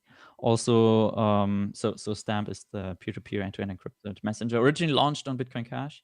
Now it moved over to Lotus. Can you explain to people what is the difference here between eCash and Lotus? Because I'm sure many people know that eCash emerged when there was a chain split on Bitcoin Cash about 2 years ago. But then what is Lotus? Because these are the two main like cryptocurrencies here that are being discussed at this event. Yes. So let me finish with the talks, and then I'll get to the difference between those two. The other one will be Alex Ugorji. Like, we did some onboarding in Saipan. Now he's working onboarding in Honduras. So he'll talk how, like, what are the practical problems you will run into if you actually try to roll something out there, because it's not easy, obviously. And we'll also get Thorsten Poleit, the head of the Mises Institute Germany. He likes crypto, but he has a very like and he also has a very like he has a good knowledge of central bank digital currencies. So he'll give us like the Austrian economics point of view of that. And I think the goal there is to like kind of get these two groups talking, right? Like, there will be a discussion panel of like, okay, what are the problems with Bitcoin? What are the problems with Bitcoin Cash, with eCash, with all of these different technologies, and what will actually be the one that we'll use? And maybe like how is gold involved, right? Like, Thorsten Poleit is a big fan of gold, as am I, right? Gold is awesome. Silver is awesome. Yes, so this will be the topics. So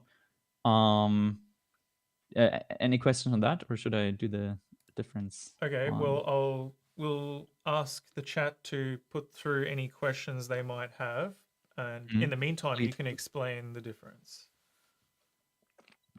Yes. So why Lotus? I mean, why eCash? I think that has been a big I guess philosophical war, hash war, actual war. If people don't know why eCash, then I mean, you can go to e.cash to read about the mission and the incentives. And basically, eCash is Bitcoin. It's a fork of Bitcoin, of the original chain. Satoshi's coins are still on there. It's a continuation of that project. It has a Coinbase rule. So 8% of all newly minted coins and of transaction fees, so the sum of those two, go to basically Bitcoin ABC and the GNC. And those will be used to fund the chain, to fund development and so forth. This is because, like, Bitcoin doesn't really have a mechanism to keep developers, like to keep itself alive, really. Like, it only has mining, but there's no, like, you need more than mining. You also need, like, to improve the software, to fix bugs and so forth. And in order to do that, like, the chain has to keep itself alive somehow. And another project that is like exothermic, I guess, like where you have to put energy from the outside into it. In eCash, that is intrinsic. So eCash, like, if all of ABC dies, in theory, like, it could still, like, people could just fork it and change the address and then continue the project. And I think that's exactly what will happen. I mean, the price will tank, obviously, because everybody's dead, but that's the idea. And on the other hand, the supply of coins will go down as well. But yeah, anyway, this might be a little dark take, but yeah. But yeah, that's the idea. No, like, people something probably wondering what's going to happen. So yeah. Yeah, that's the take. important Like, it's a information. self-healing mechanism. Yeah, exactly. Yeah, it's very important because it has the self-healing mechanism. So it will stick around. If Bitcoin will stick around, then definitely eCash will stick around because we have these mechanisms there. So, but it's still Bitcoin. 21 million. I mean, now 21 trillion because we changed the decimal points by 6 places. Very, very exciting. Very, very excited about this project. It is, in my view, the most Bitcoin-like continuation of the Bitcoin project. So it is about electronic payments to be sent directly between two parties. With Avalanche, I think Avalanche is a continuation of what Satoshi has talked about on Bitcoin Talk and so forth. So I think this will become very dominant. This will become very dominant in a couple of years because it's just so. It just has a better user experience. So Avalanche will be on eCash. Yes. So what is Lotus now? So we established what eCash is. Lotus is a fork of the software of eCash. It is not a chain fork. So it starts from a clean slate. We actually have a new Genesis block, and there's some Easter eggs in there. Like if you find them, you can message me, but and you'll get a thumbs up or something. But yeah, there's some the new Genesis block. The hash actually starts. I mean, that should be obvious. The Genesis block of the hash, it starts with ABC, and that's deliberate because I've kind of like to give kudos to the original team, like very smartly. Basically, they developed Lotus, and we just changed a lot of the parameters. So Lotus adds a ton of. So first of all, it removes a lot of technical debt that was accrued over the time of Bitcoin. So that's one thing that we can do, right? We just remove all of the stuff that we have to keep because of historical reasons. Second of all, we have and that's like the idea behind Lotus. Like Lotus is the imagery of rebirth, right? Like that's what you use. So Lotus is kind of a rebirth of Bitcoin to be like, oh no, like we start over and have a new UTXO set, new chain.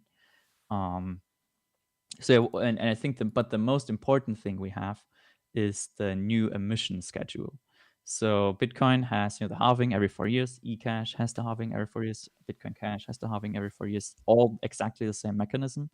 Lotus does it differently. Lotus does not have halving, and in fact, it has tail emission. So similar to Dogecoin, it just keeps going. It just keeps creating new coins.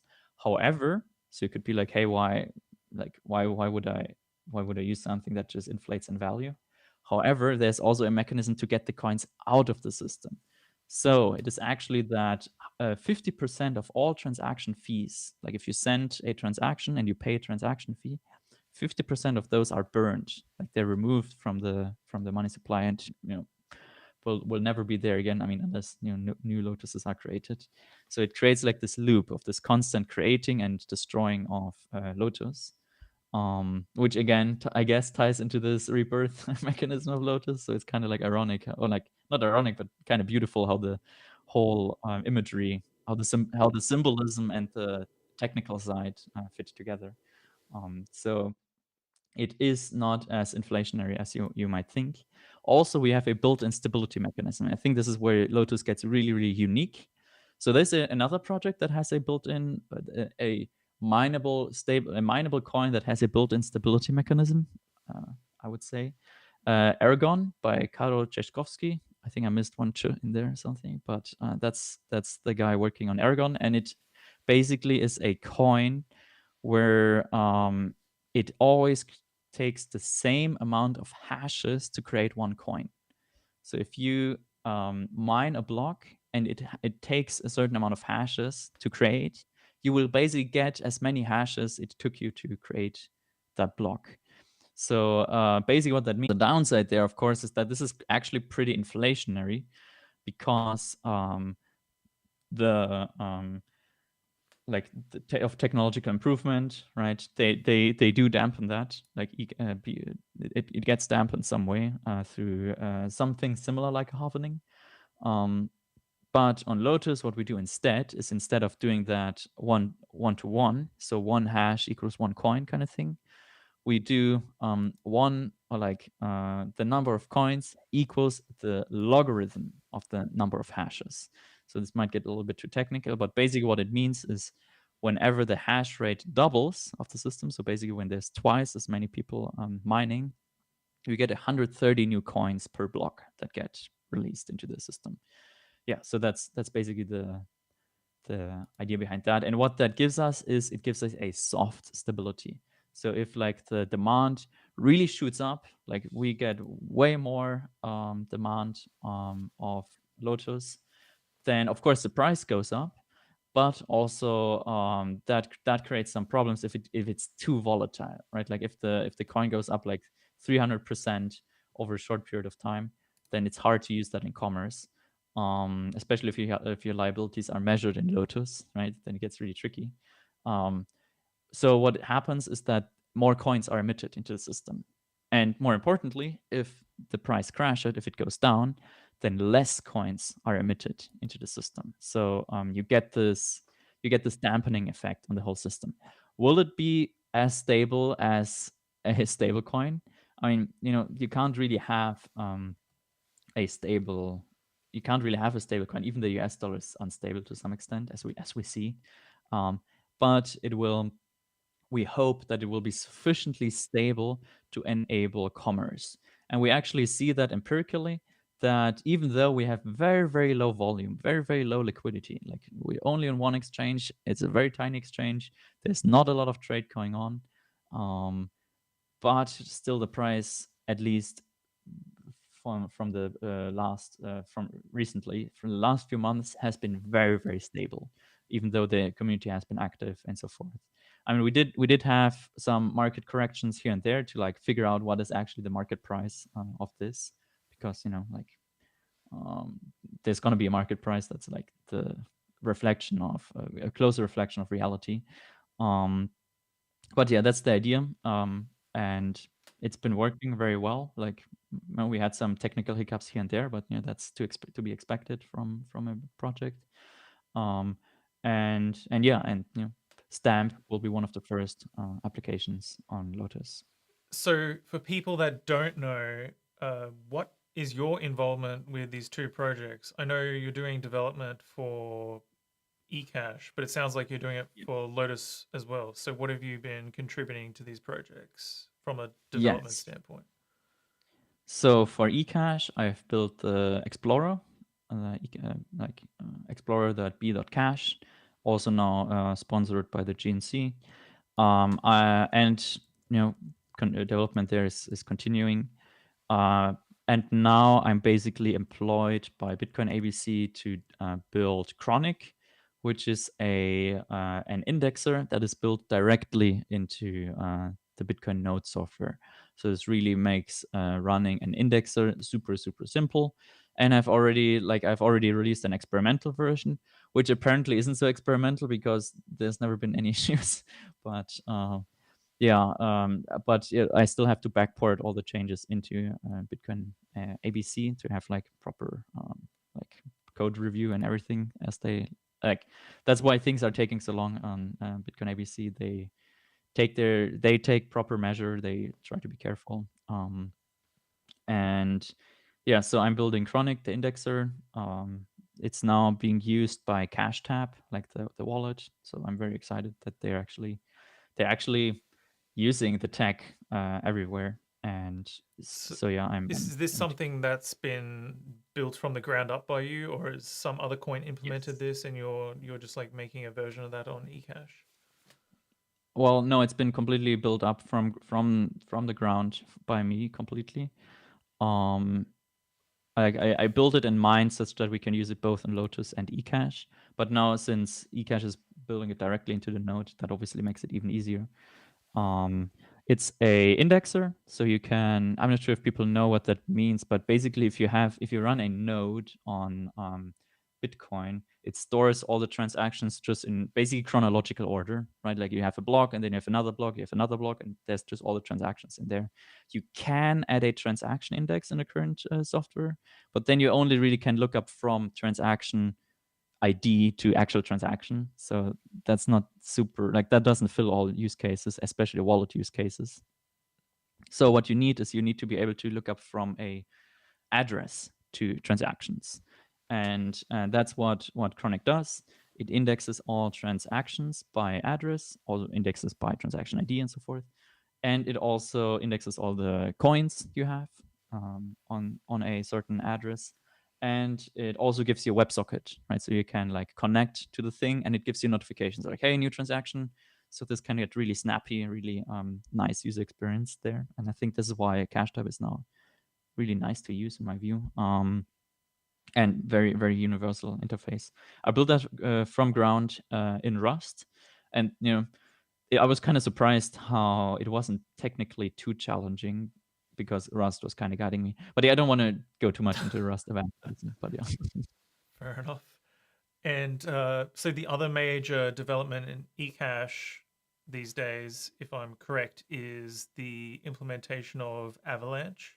Is that right? Yes. And is that about to release soon, or is it already here?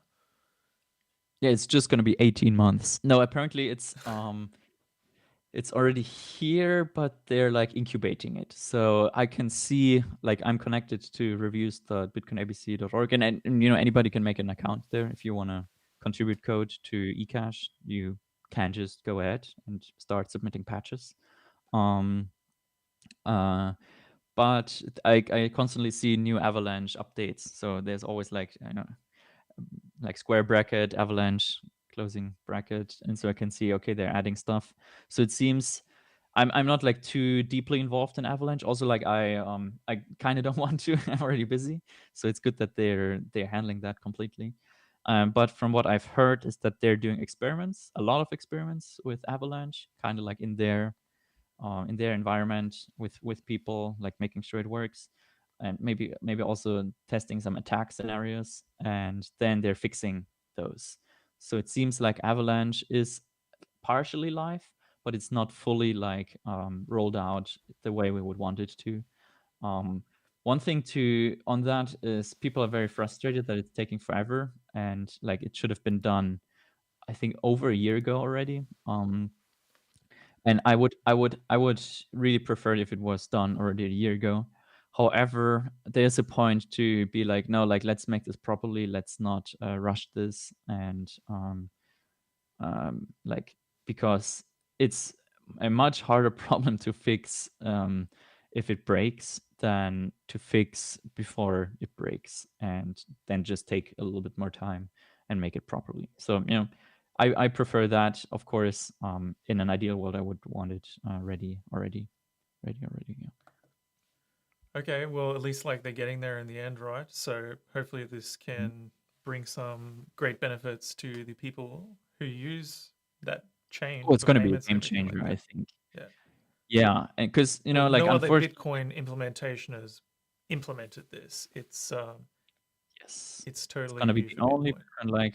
it's the only Bitcoin chain, as far as I know, that has like maybe Dash, you could call it, but they have instant pay, but it's like clunky. Avalanche is going to be on every single transaction. I mean, the first rollout will be post consensus, so it's going to be on every single block.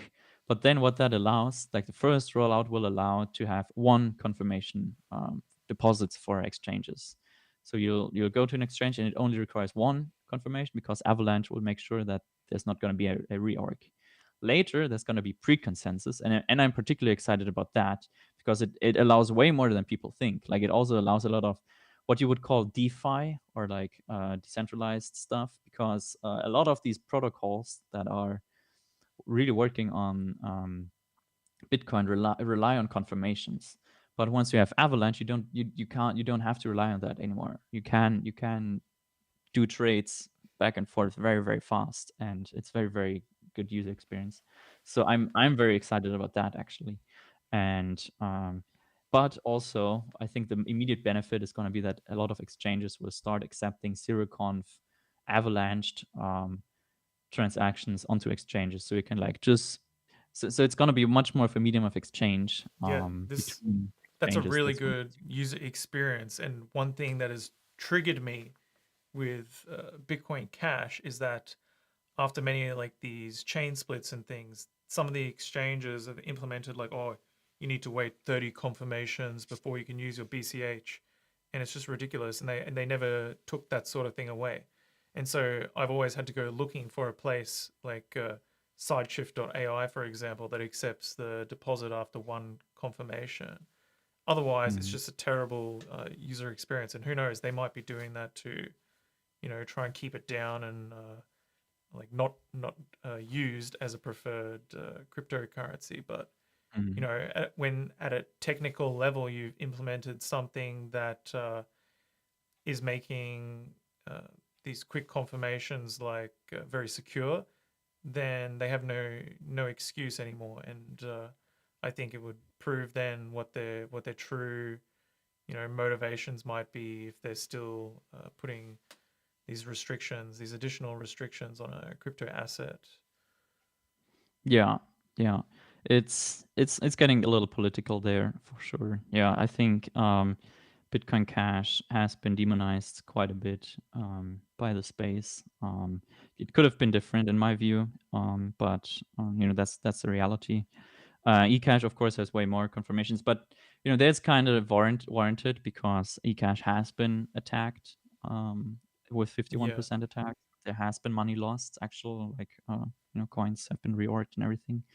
I mean, it has been salty Bitcoin Cashers, but I mean, it's also good to battle test your system, right? Like, it's good to see if what you talk about actually works. So this has been the way the attack has been prevented was through a experimental version of Avalanche, and we just got people just ran this experimental version of Avalanche, and then the attacker didn't, because they didn't know about that, and then the attack was prevented. Okay, well, that's pretty cool. So so it kind of shows that the technology, at least in this instance, really worked. Yeah, go ahead. We've gone for like 2 hours now. So are there any other topics of interest that you wish to discuss? And then we can kind of wrap things up. Well, if we want to go risky, we can try if the ring works on the point of sales, and I can show it in the camera. Yeah, okay. I think work, and then I'm gonna look stupid. Yeah, it's okay if you can't do it properly, but I think there was a few people that were interested. I did show some footage on the screen of just the normal plastic card, but if you can fire it up for us, that'd be pretty sick. That's the point of sale. So we got a little I think these ones look pretty cool. Maybe I can turn down the brightness a little bit. Where does it work? Because a little over bloom. There we go. So I mean, I don't know how much is on there, but we can do 50 cents. It looks good. Wait, that's a clear button. There we go. And and now you can either pay with BIP70 or with the NFC. So it says card to pay. So it should be connected. So that's the ring.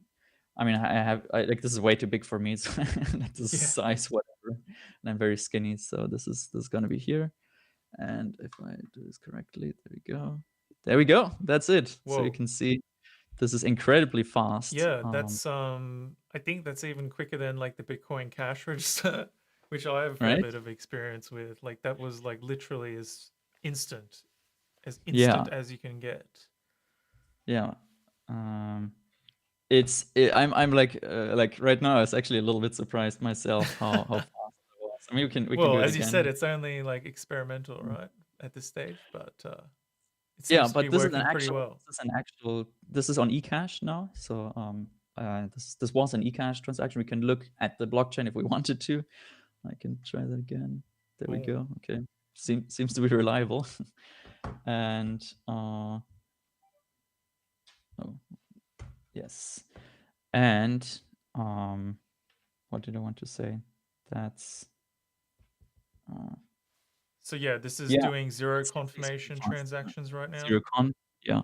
So if it would do Avalanche, then I think it would take 1 or 2 seconds longer, but then we would have actual finality.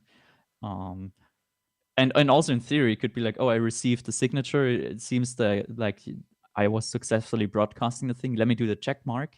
And and then in the background you like still do avalanche, and then if it's not, you still have like 2 or 3 seconds to be like, oh no, actually it turns out this payment was did fail. So, but yeah, we can see how, like, this is probably like one of my favorite things to do. Like I like working a backend, but doing things that are like hands-on, where like you have to feel it and like, how does this feel? Like, how can I change the button to make it feel better? This is also like a very, very interesting thing to work on. Awesome. Yeah. And like, even if it does take like an extra second or so, you know, that's still faster than the banking system.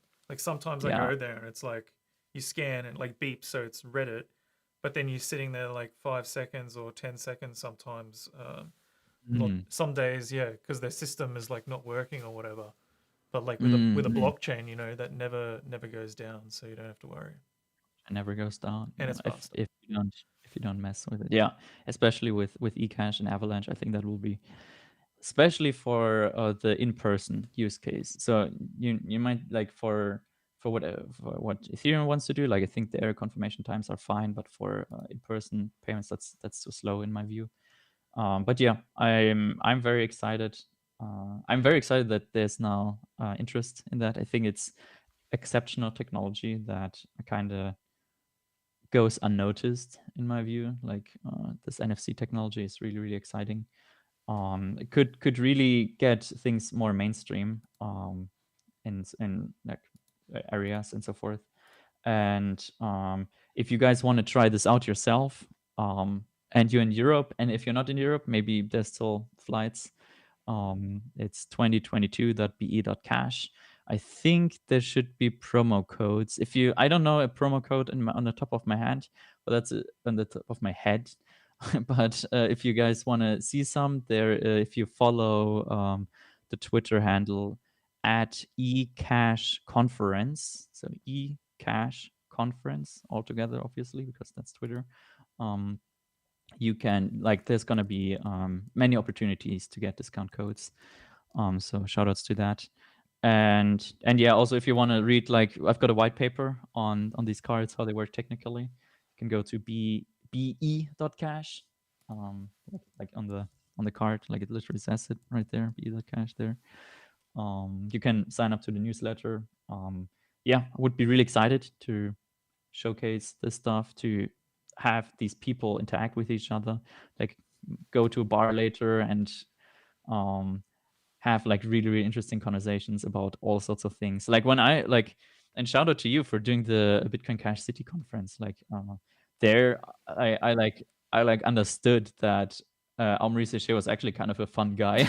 Like it was actually like really cool, which doesn't really it doesn't really shine through on Twitter and Reddit. But now that I know his vibe, I like kind of understand more what he's talking. I like the way he talks, and you know, you really don't get that through online interactions. So I highly encourage people, if you're interested in this, if you want to find more about that, you know, the conference is definitely a good place to do that. Awesome. Yeah, I would recommend anyone that can go should go check it out, particularly if you're in Europe. That's easy. But yeah, I wish I could go to that one, and I'll probably check it out online. And awesome. It's good that you are facilitating that for people who can't make it. So yeah, thanks for coming on today, Tobias. And can you tell people like where they can find you online, and like where do you want to direct people to, apart from the be.cash site? Yeah, so I think the best place is still my Twitter. So at Tobias Ruck, RUCK. Like props to you pronouncing that in proper German. Yeah, so, that's very good. I'm the only person that I've seen. Who's actually saying that completely. I mean, Kush obviously, because he is German, but I think you're the only one who's actually doing it fully properly. Not that that's like super duper important, but it's always nice, right? Like that's always nice. No worries, you're welcome. So anyway, guys, I've got his Twitter on screen here, so yeah, go give him a follow if you want to keep updated, or go watch that sick video again. I'll probably check it out again. I'll try to listen to like the lyrics this time. I didn't really pick up on that much. It's overlaid on everything. But either way, pretty it's cool a nice that it's gimmick. like original score. So Mm. anyway, yeah, once again, thanks for joining me today, and it's been a good podcast thing. I don't know. I Thanks don't for even call having this me. like a show or podcast, just a live stream. So yeah, either way, it was good. So thanks for that and your time. Yeah, and great work on the podcast. Like really good stuff going. That despite some technical hiccups, but yeah, it's thanks for having me. No worries. Hope we can do it again. And thanks for everyone for tuning in. So if you haven't already, go and subscribe and give this video a like too. And we'll catch you next time, because I aim to like increase the frequency of this sort of thing on the YouTube channel. So yeah, stay tuned for more similar streams. Catch you next time. Bye bye. All right, it is